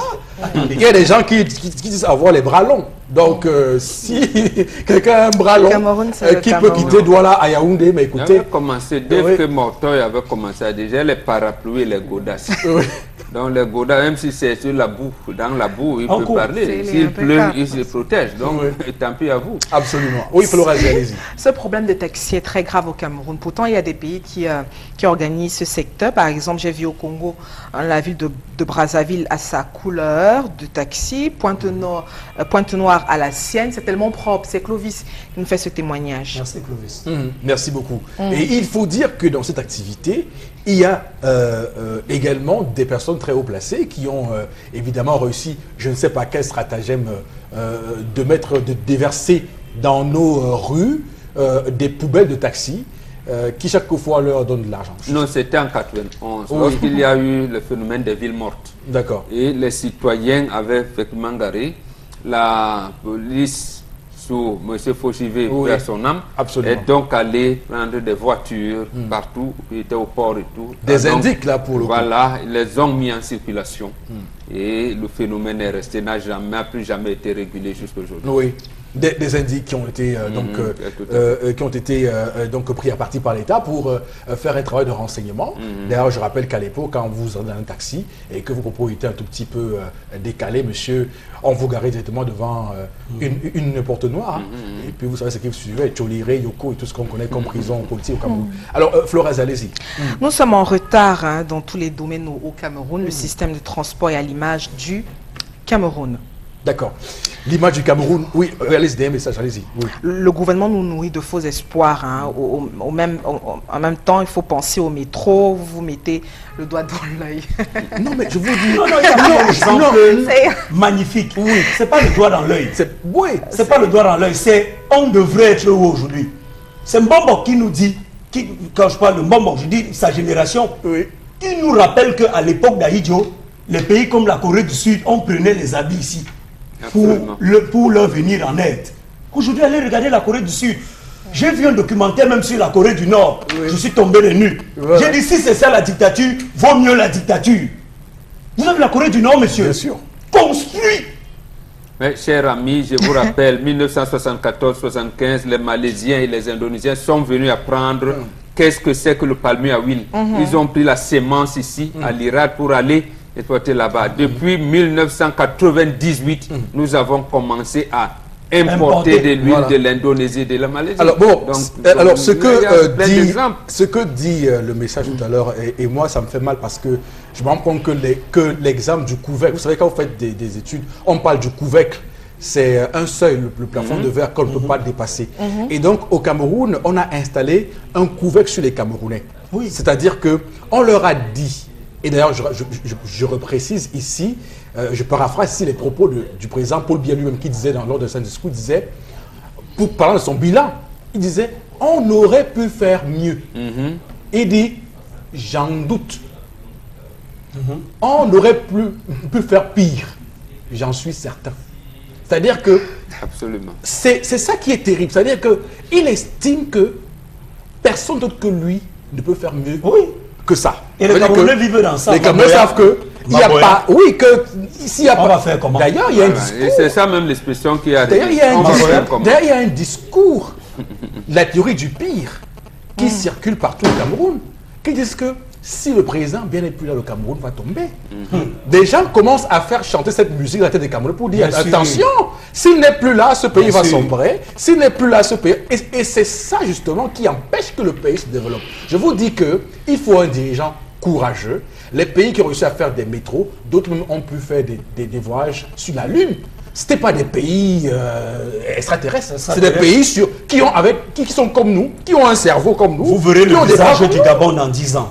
Nous sommes sur ce plateau. Notez la date. Très bien. Alors, Flora Zé, merci infiniment à vous de nous rapporter ces messages comme vous le faites ce matin. On va prendre la suite de cette émission au Zénith avec la revue des réseaux sociaux. Et là encore... de belles choses. Oui, Eric Fopoussi, merci. Alors, 3 informations pour cette partie de l'émission. La revue des réseaux sociaux. Et puis, l'information qui continue de faire le buzz sur la toile, c'est notamment cette suspension du Parlement panafricain dirigé par Roger Nkodondan pour corruption, en tout cas une suspension temporaire pour corruption, irrégularité dans le processus de recrutement.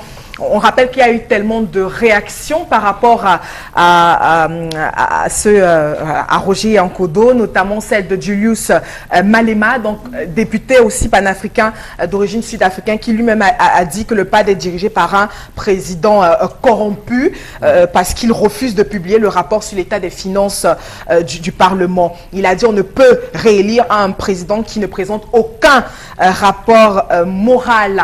Alors pour terminer, on rappelle que les ministres se sont donc par ailleurs mis d'accord sur une série de mesures, dont une enquête aussi sur les soupçons qui pèsent sur ce monsieur, notamment de corruption au sein du PAB, suspension temporaire, comme je disais tantôt, et puis du budget du Parlement panafricain, dirigé par le Camerounais Roger Nkodo. Alors, vraiment, sans langue de bois, qu'on se parle terre à terre. Alors, le Cameroun est un pays dont la balance commerciale est extrêmement déficitaire. Alors, ça veut dire quoi? Ça veut dire que le Cameroun importe plus qu'il n'exporte. Ouais. Alors, le Cameroun importe tout, même le cuir-dent. Ça veut dire qu'on n'a pas trouvé dans ce pays des gens qui puissent investir dans l'industrie du cuir-dent. Mais le Cameroun, dans cette misère d'exportation, a quand même réussi à avoir une matière première dans laquelle elle excelle. La malgouvernance, la corruption. Ça veut dire que les choses qui se passent au Cameroun où quelqu'un veut un poste, tonton de tel là, un gars aller au Parlement faire ça. Panafricain. C'est-à-dire qu'au niveau africain, j'entends des gens dire que on déstabilise le pays quand on vient dénoncer l'état de ce pays, qu'on nuit à l'image de marque du Cameroun. Mais attention, c'est ça là. Voilà ce qui ternit notre image. Parce que, retrouvez-vous, vous êtes un brillant journaliste. Demain, vous voudriez postuler, je ne sais pas, à la cellule de presse de l'ONU, et on vous dira, monsieur, votre pays, c'est un pays de corruption. Ce qui nous prouve que vous n'êtes pas un corrompu. Ce qui nous prouve que vous n'êtes pas un corrompu. Alors, surtout qu'il n'est pas le seul, puisque avant lui, il y a eu quelques années le directeur général de l'Essurma, une école régionale de magistrature au Bénin, de l'OADA. Son nom, c'est Félix Onana Etundi. Ce monsieur a été limogé pour des faits similaires. C'est terrible. Il y a un monsieur appelé Antoine Tini. Bon, ben, je vous laisse, parce que ça commence vraiment... je vous laisse parler. Heureusement qu'il y a les Julius Moulema là-bas. Oui, voilà. Si nous, on peut être des bavards de l'eau, quand rien ne jugera. Non, il y a 2 problèmes de mon point de vue. Il y a mais qui se rattache à un même dénominateur, c'est l'image du pays. L'image du pays, d'abord par comment on réussit. Vous avez parlé d'Antoine Tchimi. Si au niveau diplomatique, Antoine Tchimi, Kalkaba vient d'être blanchi, semble-t-il, mais lorsque un pays, les ressortissants d'un pays sont coupables, sont reconnus coupables pour ces faits-là, le pays peut procéder par voie diplomatique et négocier pour avoir un autre de ses compatriotes qui va soigner cette image-là. Ahidjo l'a fait en 1974, lorsque le deuxième secrétaire général de l'organisation de l'unité africaine avait été également indexé de corruption, Nzo Ikangaki. Il avait signé un contrat avec, je pense, la London Rhodesian Mining Land Company. Et il avait été repris, d'ailleurs, par un journaliste qui avait un sang camerounais, il s'appelait Paul Bernetel de Jeune Afrique. Et Ahidjo a vite fait l'enlever et plaider auprès de ses pairs pour dire que, mais non, ce monsieur, il avait été puni d'ailleurs. Et il avait été, c'est pour cette raison qu'il a proposé Tekim Boumoua, qui pour montrer, soigner l'image du Cameroun, l'a fait 2 mandats. 2 mandats. Mais chez nous, rien du tout. Antoine Tchimi et tout, bon, rien. Bon, les gens font comme si de rien n'était. De rien n'était. Et c'est vous qui dites, voilà, il y a ci, il y a ça, c'est vous qui n'aimez pas votre pays. C'est comme ça, et c'est cette image qu'on vient de nous montrer aujourd'hui. Mais comment se passe le processus de placement de Camerounais dans ces institutions internationales? Est-ce que, parce qu'on voit ailleurs des présidentiables, Dominique Strauss-Kahn a été arrêté, comme vous savez, dans les conditions à New York, mais rapidement, Christine Lagarde, qui était à l'époque présidentielle en France, a été positionnée tout de suite au FMI. Pourquoi au Cameroun, on a l'impression que c'est des médias qu'on envoie représenter le Cameroun? C'est le chef de l'État actuel qui a peur des Camerounais, de ses compatriotes qui émergent sur le plan international. Il a, j'ai dit, peur. On a raté une place de secrétaire général de l'ONU avec Dokingé. Donc vous nous dites que Kofi Annan, qui était n'était qu'un petit, lui, il était d'ailleurs son subalterne, il était directeur des opérations, maintien de la paix, alors qu'il avait un secrétaire général adjoint camerounais qui avait d'ailleurs postulé et le Cameroun a refusé. Il n'a pas soutenu parce qu'il pouvait être un potentiel concurrent pour le... Tout à fait. Et il en est donc ainsi. Je ne prends que le dernier carré, là maintenant. Professeur Maurice Kamto, il a été parmi l'équipe qui a plaidé à La Haye. Et vous savez, à Keremouna, je ne présente plus, Joshua aussi, il est l'un des rares Camerounais qui détient la signature pour l'aviation civile internationale. Donc, bon, ce n'est pas un secret puisque tout le monde le sait. Il arrive même qu'il affrète les avions du président de la République. Parce que la caméra... Mais pas sous demande du président de la République, sous demande de... Non, c'est ça, je dis que non, sa signature passe. Voilà, donc je ne lui condamne pas, c'est d'ailleurs bien. Donc, en fait, vous avez des gens comme ça qui peuvent émerger, mais on a perdu. Et précisément parce que le pouvoir en place vous dit, on ne les considère pas. Mais regardez un pays comme le Sénégal, Jacques Diouf a dirigé la FAO, et ils sont nombreux. Ici, il y a eu un moment ici, à Yaoundé, où presque tous les représentants du système des Nations Unies étaient de l'Afrique de l'Ouest. Sénégalais pour la plupart. Mais vous dites, voilà un pays qui n'est que francophone. Absolument. Et là-bas, il faut être au moins bilingue français-anglais. Nous bénéficions de ça, mais on ne fait rien. Non, on ne fait rien. Au point où même un étudiant, vous parlez d'Achille Mbembe aujourd'hui. Je vous dis, Achille Mbembe, il n'a pas pu présenter sa maîtrise d'histoire à l'université de Yaoundé. Parce qu'il parlait de Maki, de Oumyobe et tout. Et c'est Engelbert Mvin qui a plaidé auprès de l'UNESCO pour que ce garçon bénéficie d'une bourse de coopération. Et le rayonnement d'Achille Mbembe, vous voyez là où il est, on ne l'invite pas. Jamais. Voilà, Mongo Betty, il n'a jamais été invité, même à une conférence privée à l'université, dans une université camerounaise. Donc ils sont pleins. Quand vous avez fait les statistiques dernièrement des médecins camerounais qui sont à l'étranger, des ingénieurs et tout, non? Et personne, on ne peut pas les appuyer, malheureusement. Absolument, malheureusement, parce que... Alors que nous avons, je ne prends que les secs de Douala, avec le système de lobbying de HEC qui existe au monde, si on avait pris les produits ESSEC et leur confier des entreprises publiques et parapubliques au Cameroun, je suis convaincu qu'on aurait sorti des managers qui seraient aujourd'hui en train de diriger l'Organisation mondiale du commerce. Du commerce et donc, pas comme on fait maintenant, on prend la conférence des Nations Unies pour le développement économique. On aurait eu des gens. Mais bon, on vous prend la NENAM. Moi, je sais quoi, c'est eux qui sont formés. Et vous avez donc un député comme ça qui prend les habitudes du Parlement camerounais, il les exporte.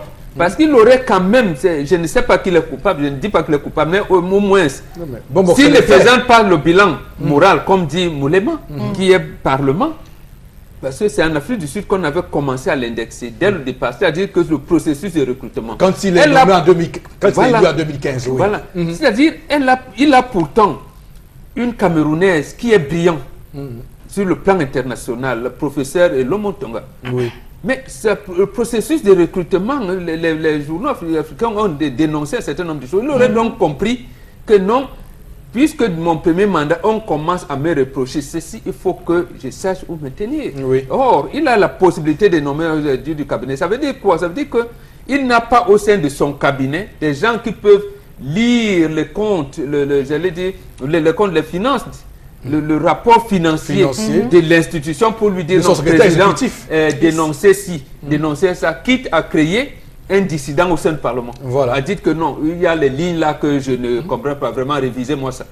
Donc, c'est le choix d'un entourage incompétent qui peut évidemment amener à ce type de déconvenus comme le sieur Roger choix, puis utiliser le terme consacré. C'est le choix de la diplomatie de présence sous le renouveau qui est transmis là-bas. Les termes ne sont pas de moi. Bien sûr. La démocratie de présence. D'accord. On transporte les... Alors, Oriol Tchoumi, parce que pour ceux qui ont postulé à des appels d'offres d'emploi internationaux, ils savent que c'est vraiment compliqué les procédures. Vous postulez d'abord sur la base de vos travaux et de votre CV. Ensuite, vous passez... ça comment? TDR. Oui, thème de référence, TDR. Voilà. Alors, une fois que vous passez ce premier verrou, vous êtes présélectionné parmi tant de candidats pour un poste, pas pour 2 postes, pour un seul poste. Alors, il y a un deuxième levier par lequel vous devez également passer. Et là encore, c'est la sélection. Il y a un 3e et un 4e qui est cette fois-là l'entretien téléphonique. Si vous êtes au Cameroun, entretien téléphonique et en vidéoconférence, on vous lit, on pose des questions. Ce n'est qu'après ça que les 3 derniers noms retenus sont proposés à un collège maintenant qui est chargé de prendre la personne qu'on veut faire ça. Comment les gars ont réussi au Parlement panafricain à faire comme on fait au Cameroun où le cousin et au quartier n'a pas de travail, on dit, bon, ok, bon, on vient, tes dossiers, envoie-nous ça, et puis il y a des messages qui circulent depuis un temps là, où les entreprises disent qu'il y a une tante qui a des enfants placés quelque part là et tout. Ça se passe au Cameroun. On se rappelle qu'un DG, du Cameroun, avait dit qu'il y avait des noms qui venaient de la présidence par rapport au recrutement. C'est-à-dire qu'on vous impose que monsieur, voici. Donc, c'est tous ces réseaux-là, parce que lorsque vous êtes porté par un réseau, forcément, vous leur devez allégeance par la suite. Donc, un gars qui t'a aidé à être DG, il m'a dit, bon, mon gars, voici, même dit non, la place, moi, tu refuses, tu comptes sur moi. Fini, donc, c'est ça qu'on a réussi à exporter, Oriol Tchoumi. Est-ce que ce matin, vous n'êtes pas sidéré par cette image que le Cameroun donne depuis vendredi dernier à Nouakchott en Mauritanie?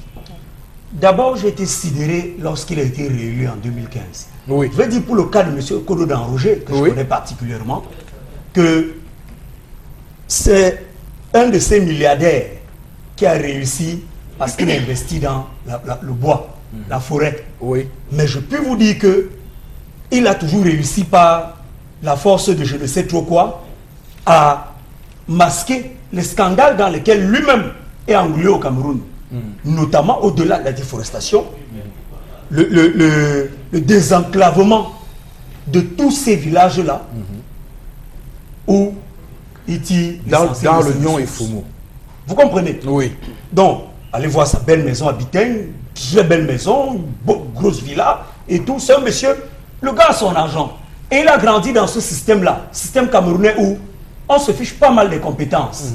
On se fiche pas mal... Parce que parfois, j'ai envie de dire que s'il fallait vraiment regarder les compétences, je doute très fort que lui-même serait à cet endroit-là.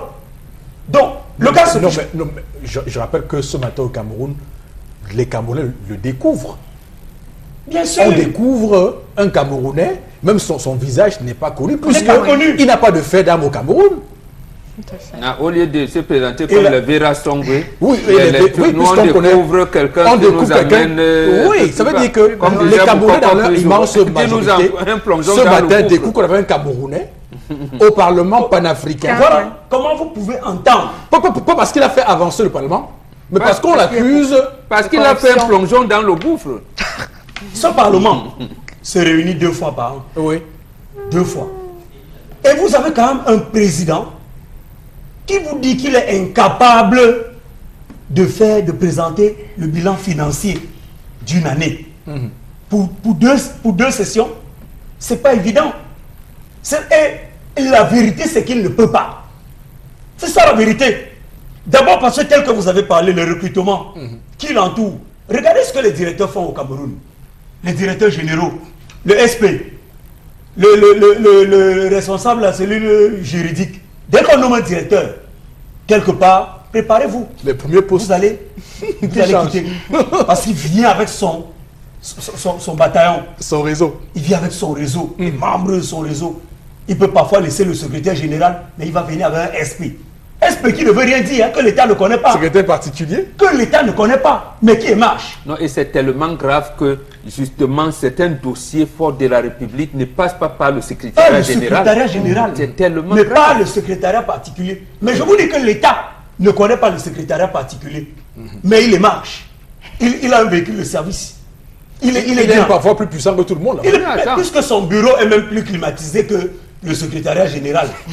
Et que le secrétaire général sort, au lieu d'entrer dans le bureau du DG, passe plutôt dans le bureau du secrétaire. Laissez-moi vous dire que c'est ce modèle qu'ils ont exporté en Afrique du Sud, où siège le Parlement panafricain. Et les Sud-Africains ont dit, mais c'est quelle histoire, comment ça fonctionne? Non, franchement, moi je souhaite qu'il soit blanchi comme Kalkava Malbou. Parce que l'allure où on va là. Non, bon, il a dit clairement qu'il n'est pas responsable. Il a réagi, il a dit qu'il n'est pas responsable de ça. Et que tout ce qui lui est reproché, c'est du domaine du secrétaire exécutif du Parlement panafricain. Et que lui, en tant que président, n'a rien à voir avec le recrutement, n'a rien à voir avec les dossiers. Il fait le rapport moral sur la base de quoi? De quoi? Il a un personnel qui est permanent, il doit veiller, c'est lui qui signe. Vous pouvez citer le nom de ce secrétaire exécutif, on ne le connaît pas. Vous faites comme si le Cameroun... Je vous dis qu'on exporte nos mauvaises habitudes. Moi, je souhaite que... Les Camerounais sont forts. Quand Atangla Kuna et compagnie volent, qu'est-ce qu'on dit?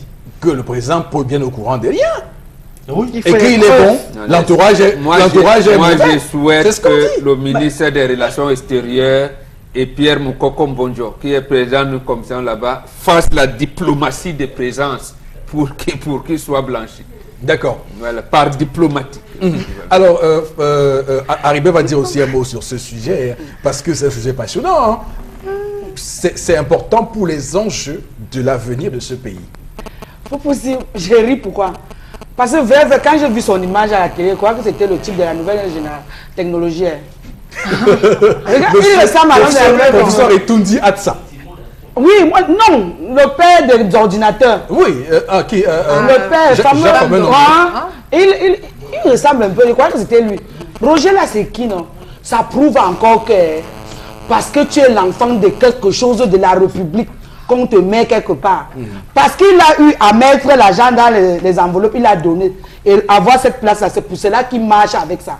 Il n'avait rien à dire à ce Parlement-là. Donc c'est pour cela qu'il a fait ce qu'il a fait là. Tu as compris, non, Eric? Il n'avait rien à dire, il parle anglais. On a dit que c'était en Afrique du Sud. Oui, ça veut dire que c'est l'anglais. Oui, le Parlement. Il parle anglais, il peut avoir vérifié au côté là. Peut-être qu'il voulait négocier l'anglais qu'il ne maîtrise pas. Vous avez vérifié? Peut-être qu'il ne maîtrise pas. Je parle pour rien. On parle soit français, anglais ou portugais. Donc il n'est pas obligé de parler les deux. Il se bat. Roger Korodans se bat en anglais. Il se bat. Il doit se blanchir. Il parle en français. Alors, rappelons que pour comprendre le système, hein, rappelons qu'en 2013, juste avant les élections législatives, sa liste a été invalidée par la base du RDPC. Il a fallu l'intervention de Kabaïga Djibril pour qu'il passe en force comme député en 2013. Il aurait pu et aurait dû ne pas être député, et aurait dû ne pas être président du Parlement panafricain, et le Cameroun se serait épargné une honte pareille. C'est clair. Oui, Flores, l'autre information. Ah, la seconde information. Alors, pour ce matin, on va revenir sur quelques faits qui sont produits ce week-end, notamment cette conversation entre le président de la République, Paul Biya, et Emmanuel Macron, qui ont notamment parlé de terrorisme au Cameroun. Et puis, on rappelle que les deux présidents ont parlé surtout de l'attentat qui donc s'est produit, on se rappelle, vendredi dernier, contre le groupe, le quartier général de la force anti-djihadiste du G5 Sahel, donc du Mali. L'information a été rendue publique aussi par le cabinet du président français dans un communiqué où justement on a pu voir que l'Élysée indique que cet échange qui précède aussi l'arrivée du président Macron en Afrique était donc l'occasion pour les deux personnalités de partager notamment leur avis sur des différents sujets liés au terrorisme sur le continent africain. Ils ont également évoqué la situation dans la région du lac Tchad et puis poursuivre aussi la lutte contre la secte, les actions terroristes de Boko Haram. On rappelle qu'en principe, pour cette journée, le président Macron doit être en Mauritanie pour le sommet de l'Union africaine et puis faire un tour également au Nigeria. Eric Fopoussi. Alors, Boro Bengan... Il ne viendra pas chez nous, alors. Voilà. Boro Bengan, un peu d'air pour le président Paul Biya, parce que rappelons que l'axe Yaoundé-Washington a été très compliqué ces derniers mois avec l'ambassadeur américain qui lui a demandé de prendre l'exemple de George Washington ou Nelson Mandela. Alors, je rappelle que jusqu'ici, Paris n'avait pas encore parlé. Et allez, depuis samedi, allez, pouf, c'est bon. L'ex-colon a donné son sceau, on va dire. À notre époque, on parlait de la mère patrie. Oui. Donc, voilà. Non. Et l'autre chose très importante, c'est que Paul Biya a répondu à Donald Trump par les mêmes voies que Donald Trump utilise. Il lui a fait un tweet. Voilà. En disant à Donald Trump que mais non, cette fois-ci, ne cherche pas un traducteur. J'ai fait ça en anglais. Et beaucoup de Camerounais, comme moi, ont découvert que le chef de l'État sait bien parler anglais. Tout à fait. Il dit à Trump que, bon, jeune homme, tu t'amuses là. Et moi, j'ai mon parrain qui essaye, ton ambassadeur là, il fait ces choses. Bon. Voilà. Non, de manière plus claire, justement, le Cameroun, le président camerounais était mal à l'aise depuis l'intervention de l'ambassadeur des États-Unis au Cameroun. Et les États-Unis avaient continué leur diplomatie au sein d'abord du Parlement, du Congrès américain, mais ensuite à l'organisation, au sein de l'Organisation des Nations Unies. Avec Nikki Haley. Oui, mais je pense qu'on avait dit également sur ce plateau que le monde est divisé.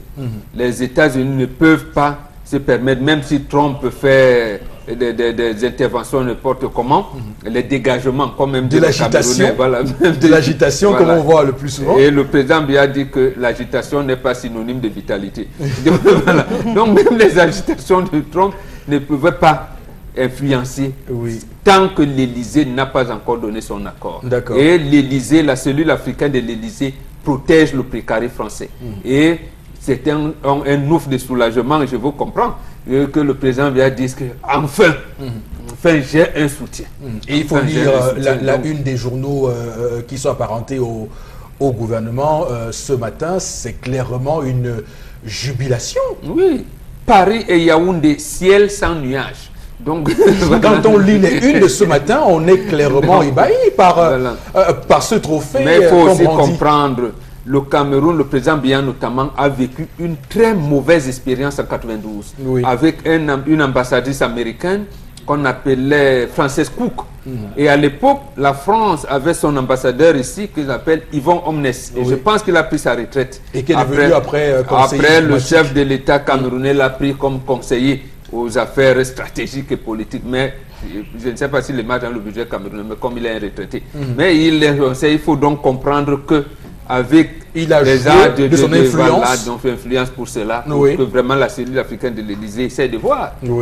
Non pas, j'allais dire, pour les intérêts, comme disait Kodok, les intérêts sont croisés. Donc, que ce soit la France, les États-Unis, ils nous bouffent ensemble.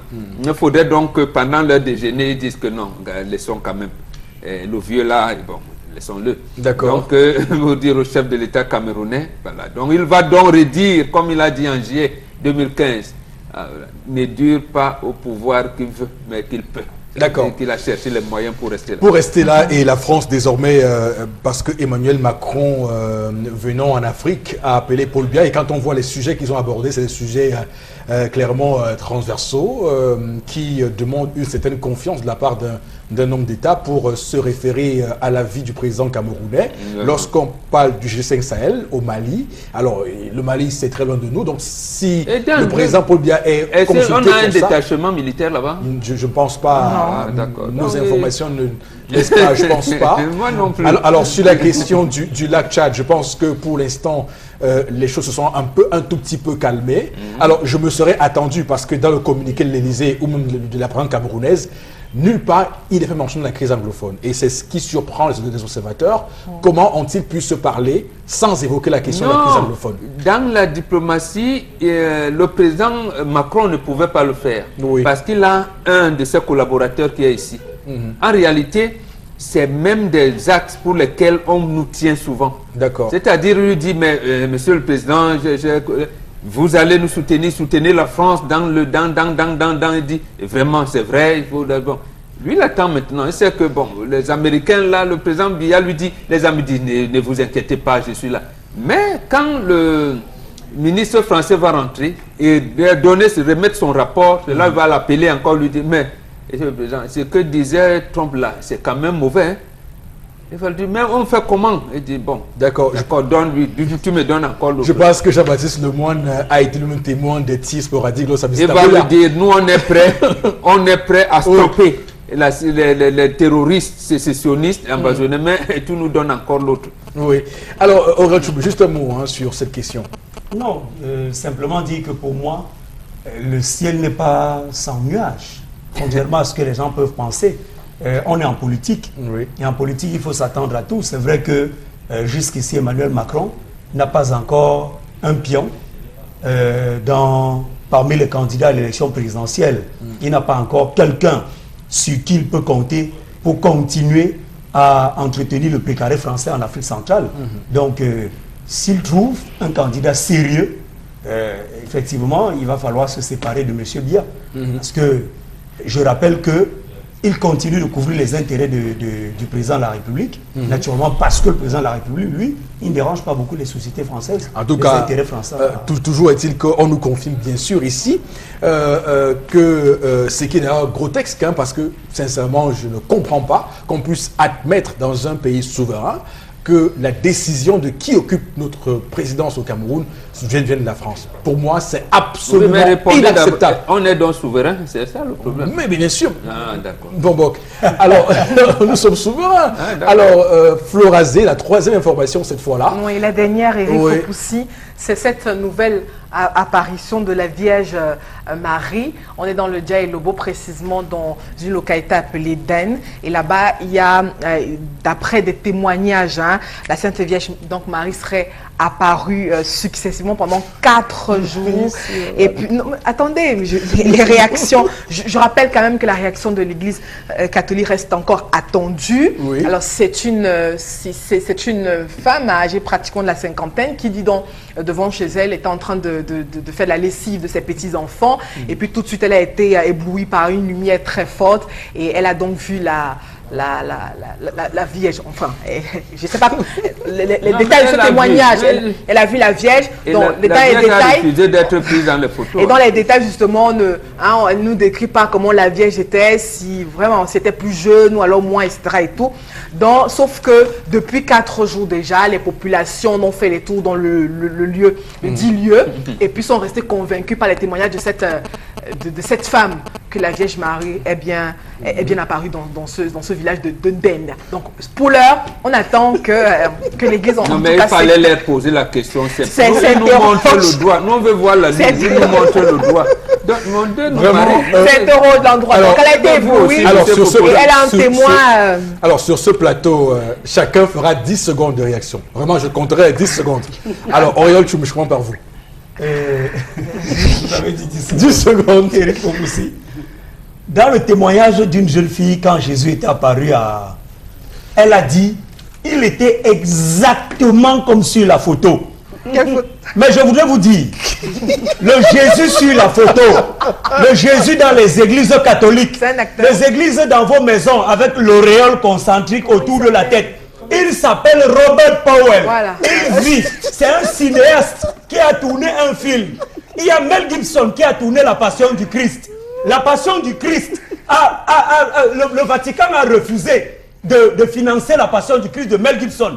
Donc, votre Robert Powell, que vous mettez chez vous, vous courbez, la Bible dit dans le livre d'Exode chapitre 20, verset 4, vous ne ferez aucune représentation des choses qui sont sur la terre, dans les cieux et dans les profondeurs des eaux de la mer. Et vous ne vous prosternerez point devant elles. Cessez de faire ces pratiques idolâtres. Cessez d'aller dans des églises, vous courbez, toucher l'eau, mettre sur vous, baiser les joues de Jésus. Ce sont des pratiques idolâtres. Marie n'est apparue nulle part. Vous avez vu le soleil. Vous avez vu une étoile filante en plein jour. Lisez les livres scientifiques. Mais c'est quoi ce pays où on abrutit les gens? Il a fait plus de 10 secondes. Alors, non. Ah, dis donc. Il est fâché. C'est quoi cette histoire? Que Marie est apparue quelque part. Non, elle est exactement comme sur la photo. Quelle photo? L'appareil photo. C'est Pierre, les frères Lumière, qui viennent avec l'appareil photo. Alors, Oriol Tchoumi. Oh là là. Mon fils est Oriol Tchoumi, permettez-moi de vous dire sur ce plateau que vous avez réagi.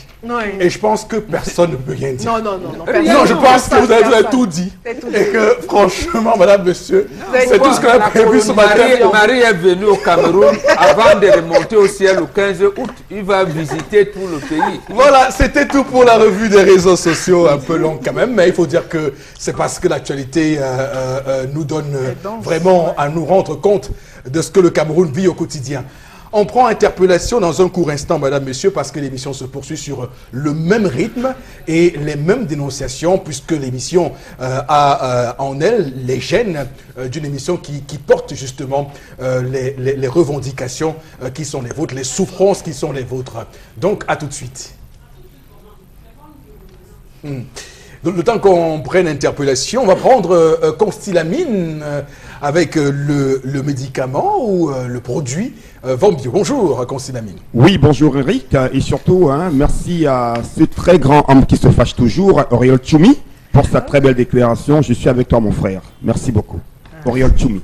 Alors à l'instant, il est question bien sûr de parler santé, il est question de dire la vérité, rien que la vérité. Et la vérité, c'est bien sûr avec le concept Salaka qui vous permet encore aujourd'hui de pouvoir avoir une déclaire sur votre état de santé avec la consommation régulière du Vambio Oméga 3, ce complément alimentaire qui fait la fierté, et bien entendu, de tous les téléspectateurs de la radio et télévision Equinox.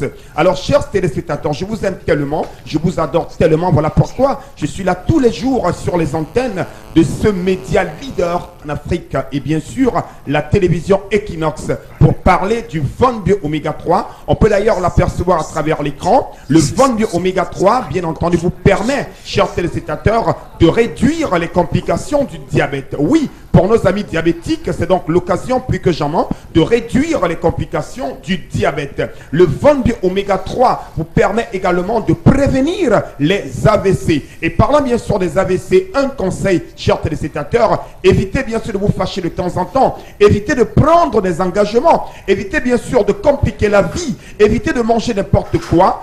En évitant tout cela et en prenant votre Vambio Oméga 3, tenez-vous tranquille, vous n'aurez jamais l'AVC. Ça, je vous le dis clairement, vous n'aurez jamais l'AVC parce que ce complément alimentaire vous permet de prévenir les AVC. Le Vambio Oméga 3 vous permet également, chers téléspectateurs, de réguler le taux de cholestérol dans le sang, de réduire naturellement la pression artérielle et ça vous permet également, bien entendu, de faciliter vos articulations. Pour ceux des téléspectateurs qui ont des problèmes d'articulation, la solution idéale aujourd'hui, c'est la consommation régulière du Vambio Oméga 3. Alors, parlons bien sûr à présent du prix. On a donc donné les avantages de ce complément alimentaire. Le prix n'a pas changé. Oui, il est de 5 000 pour une boîte de 30 gélules. Je dis bien, c'est 30 gélules à l'intérieur d'une boîte scellée à 5 000 francs et c'est une gélule par jour pendant le repas. Où l'avoir, c'est la question. Nous sommes bien sûr situés où l'avoir. On peut donc acheter le Von Bio Oméga 3 au magasin 1001 Tapis qui est situé en plein cœur d'Aqua, en face du Palais d'Ika. C'est donc le point de vente par excellence du Von Bio Oméga 3. Je rappelle, le prix est de 5 000 francs pour une boîte de 30 gélules et c'est une gélule par jour pendant le repas. Pour nos amis de la zone anglophone, donc anyone today must buy Von Bio Oméga 3 because c'est Oméga 3 na some fine product. Fish oil na some fine product. When you take Oméga 3, you no go get AVC. When you take Oméga 3, your diabetes no go complicate, it go down small. When you take Oméga 3, your articulation, it no go be get strong because the Oméga 3 na some fine medicament. Donc any man today must buy the Oméga 3. Now only 5,000 francs. We dey for that stuff for magasin 1001 Tapis na for Douala Aqua. Donc any man today must come buy Oméga 3. Vous n'avez pas le temps de venir à 1001 Tapis. Appelez-nous tout simplement à nos numéros de téléphone. Vous serez livré à domicile. Pour nos amis de Yaoundé, de Konsamba, de Guelemendouka, de hors de la ville de Douala, hors du Cameroun, il est question tout simplement de passer vos commandes et vous serez livré à domicile, quel que soit où vous êtes, grâce à nos différentes représentations. Les numéros de téléphone s'affichent. 5 000 francs pour une boîte de 30 gélules. Comme dirait quelqu'un, Eric, prévenir vaut mieux que guérir. Ça ne servira à rien de dépenser des centaines de mille quand le diable va se compliquer ou alors quand on aura l'AVC. Voici la solution idéale. C'est la consommation régulière du Von Oméga 3. Merci beaucoup, et je rappelle, c'est sans effet secondaire dans l'organisme. La suite de l'émission, le Zénith, madame, monsieur, avec comme promis, puisque nous sommes la première chaîne sur le respect de la parole donnée. Voici Interpellation.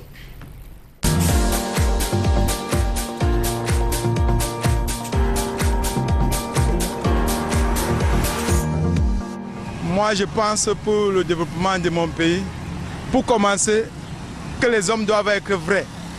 En ce moment, on se rend compte que tout est argent au Cameroun.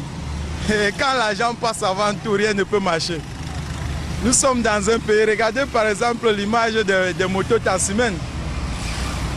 Est-ce qu'avec la moto, on peut arriver à l'émergence dont on rêve tant?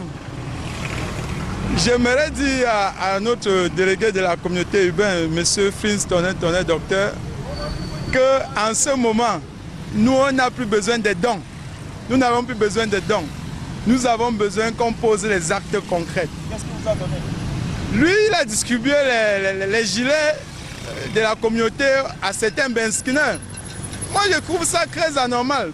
Puisque 1000 ans qu'il passera à partager ce t-shirt, il n'y aura que des motos non immatriculées et des motos qui ne payent pas des impôts.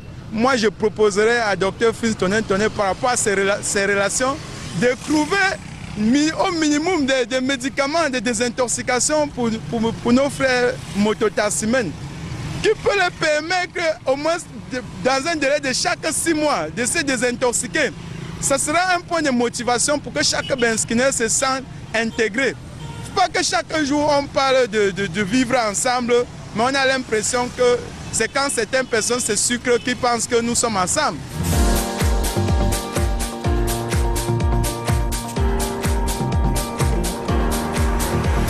Voilà, on va débriefer Interpellation de cette matinée avec vous, Boro Bengan. Non, je pense que les Camerounais ont compris ce qu'on appelle vivre ensemble. Vous savez, quelle est leur expression? Ils disent on est ensemble alors qu'ils se séparent.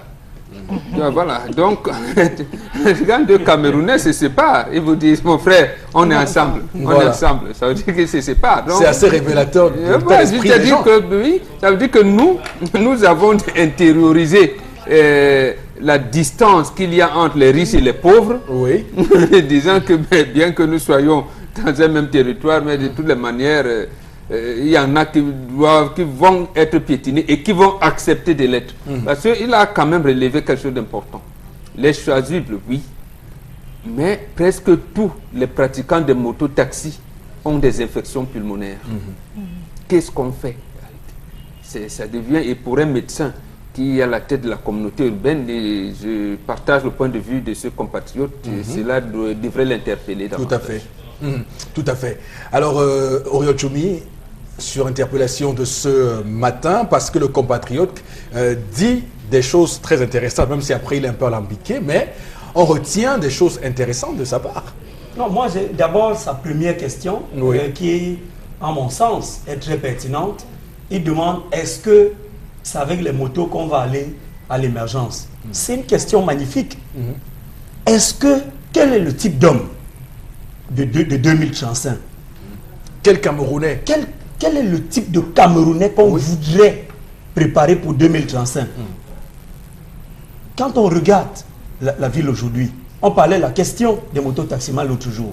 Mais on se pose la question de savoir quand est-ce que... Et bon, vraiment, je n'ai plus besoin de poser des questions. Hein. Pour moi, c'est le régime. Aussi longtemps qu'on va continuer avec le Biaboya, on va faire comment? On va faire comment? On va faire comment? Les gens ne prennent pas leurs responsabilités. Les gens ne prennent pas leurs responsabilités. Quand on le dit, c'est assez grave. On nous dit que non, vous voulez être les ennemis du régime. Mais qu'est-ce que le régime prévoit? Même aujourd'hui, avec la question, on peut vraiment professionnaliser ce secteur d'activité comme le chef de l'État l'a demandé, en le numérisant même. Vous parlez de Uber tout à l'heure. Au Cameroun, vous pouvez être capable de partir sur une plateforme numérique où vous retrouvez, vous êtes dans l'arrondissement de Douala 3e, vous retrouvez les motos qui sont enregistrées à Douala 3e. Vous commandez, vous appelez, vous dites Haribel, je voudrais un chauffeur à 10h, Topil, à tel endroit, et Haribel vous envoie. Voilà. Et vous dit, vous me payez cash, parce que voilà, vous payez ceci. Oui, parce qu'il y a un système de paiement en ligne. Alors, c'est vrai que quand on dit ça sur ce plateau, il y en a qui estiment que nous sommes des doux rêveurs, des bradologues, et qui parlons pour ne rien dire. Mais il faut clairement dire que ce pays mérite mieux. Il y a tellement à faire dans ce pays, et que ce qui est fait jusqu'à présent, nous parlons sur la base de ce qui se fait ailleurs. Et ce qui se fait ailleurs, si ça marche là-bas, pourquoi pas chez nous? Ça peut marcher chez nous. Alors, on va peut-être, madame, monsieur, mettre un terme à cette interpellation de ce matin, et tout de suite basculer sur les SMS avec vous, Florazé, parce que c'est important qu'on puisse avoir les avis des uns et des autres sur les multiples, multiples sujets qu'on a mis sur la table ce matin. Alors, bon, par rapport à la question des taxis, il y a un téléspectateur qui pense que tout le monde devrait tout simplement aller aux urnes, et parce que le pays est à l'image du système en place. Il faut le changer. Alors, et Marie n'apparaît qu'au centre et au sud tout le temps. Pourquoi? Merci, maman. Là-bas, on prie beaucoup. Non, n'en faites pas une non, affaire je lis journaliste. Mais ce sont les réactions. Je réponds pour dire qu'on ne doit pas en faire une affaire régionaliste. Nous sommes des Camerounais, et si des gens estiment que c'est pas les journalistes, choisir le centre, le sud pour apparaître. Non, Dieu lui-même a dit qu'il envoie son fils pour les brebis perdues d'Israël. Il n'a pas dit pour tout le monde. C'est son fils. Oui, c'est son fils. C'est son fils avant de mourir qui a commencé à dire que à moi il n'y a ni juif ni romain. Est-ce que nous on l'a compris? Sauf que j'ai compris votre regard, mais sauf que c'est. Non, j'ai dit laissons comme ça. Peut-être que Marie commence là pour arriver dans le nord-ouest et le sud-ouest. Parce qu'il se promène. On dit qu'il va monter au ciel bientôt pour voir tout le monde. Bon, laissez comme ça. Bon, j'estime vraiment, et ça réellement, que pour cette question précise, c'est pas une question de région du Cameroun, c'est une question globale d'ensemble d'un pays qui manque de lucidité. On a abruti un peu. Voilà, parce que ce qui a été fait depuis des décennies en termes de politique publique, malheureusement, est un échec. Le dire n'est pas être anti-camerounais. Le dire, c'est juste être réaliste face à ce qui se passe au quotidien. Descendez dans la rue, voir comment les Camerounais souffrent, suffoquent. Et surtout dans ces régions où Marie est apparue, ils n'ont pas de l'eau potable. Voilà. Ils n'ont pas des intrants agricoles. Ils sont des accès, et puis mais ils pensent que Marie viendra. Les enfants ne vont pas à l'école. Voilà. Ils n'ont même pas de marché périodique. Donc, bon, expliquer comme ça, on comprend mieux pourquoi. Et justement, Marie apparaît là. Donc, voilà, laissez Marie tranquille. S'il avait les choses, il vous aurait donné des trucs. Donc, laissez-le. Allez, ne votez plus 100%. Laissez Marie. D'abord, elle a des douleurs. Son fils, on l'a tué.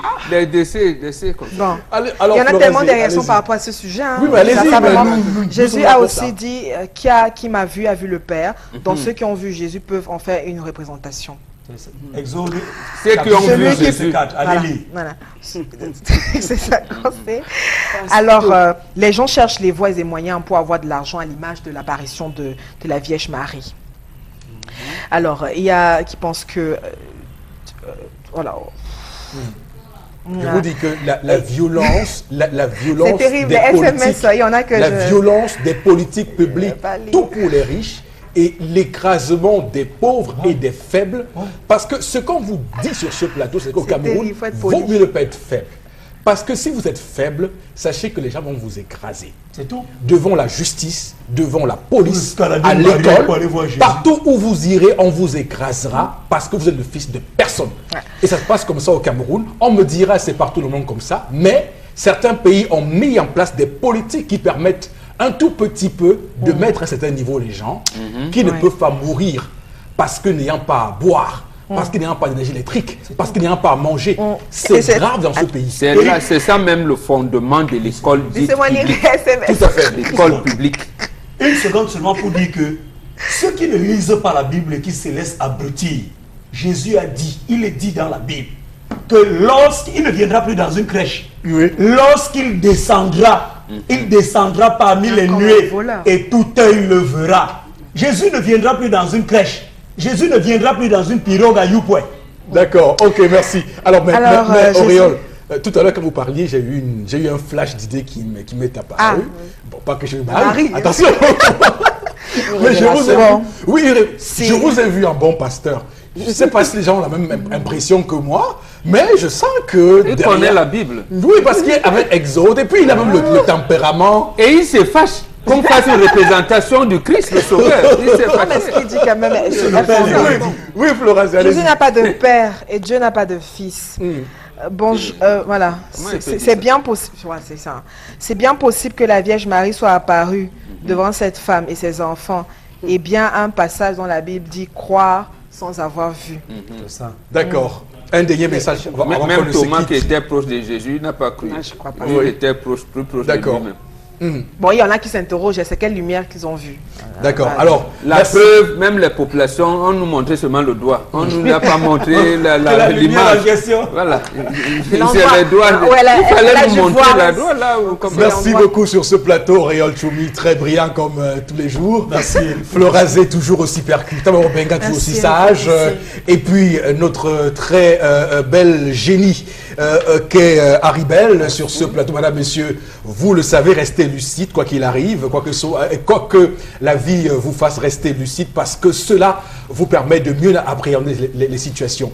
Restez sur notre antenne et Equinos Télévision. Nous sommes de retour demain lorsqu'il sera 10h. Merci à toutes nos équipes techniques et que Dieu bénisse le Cameroun.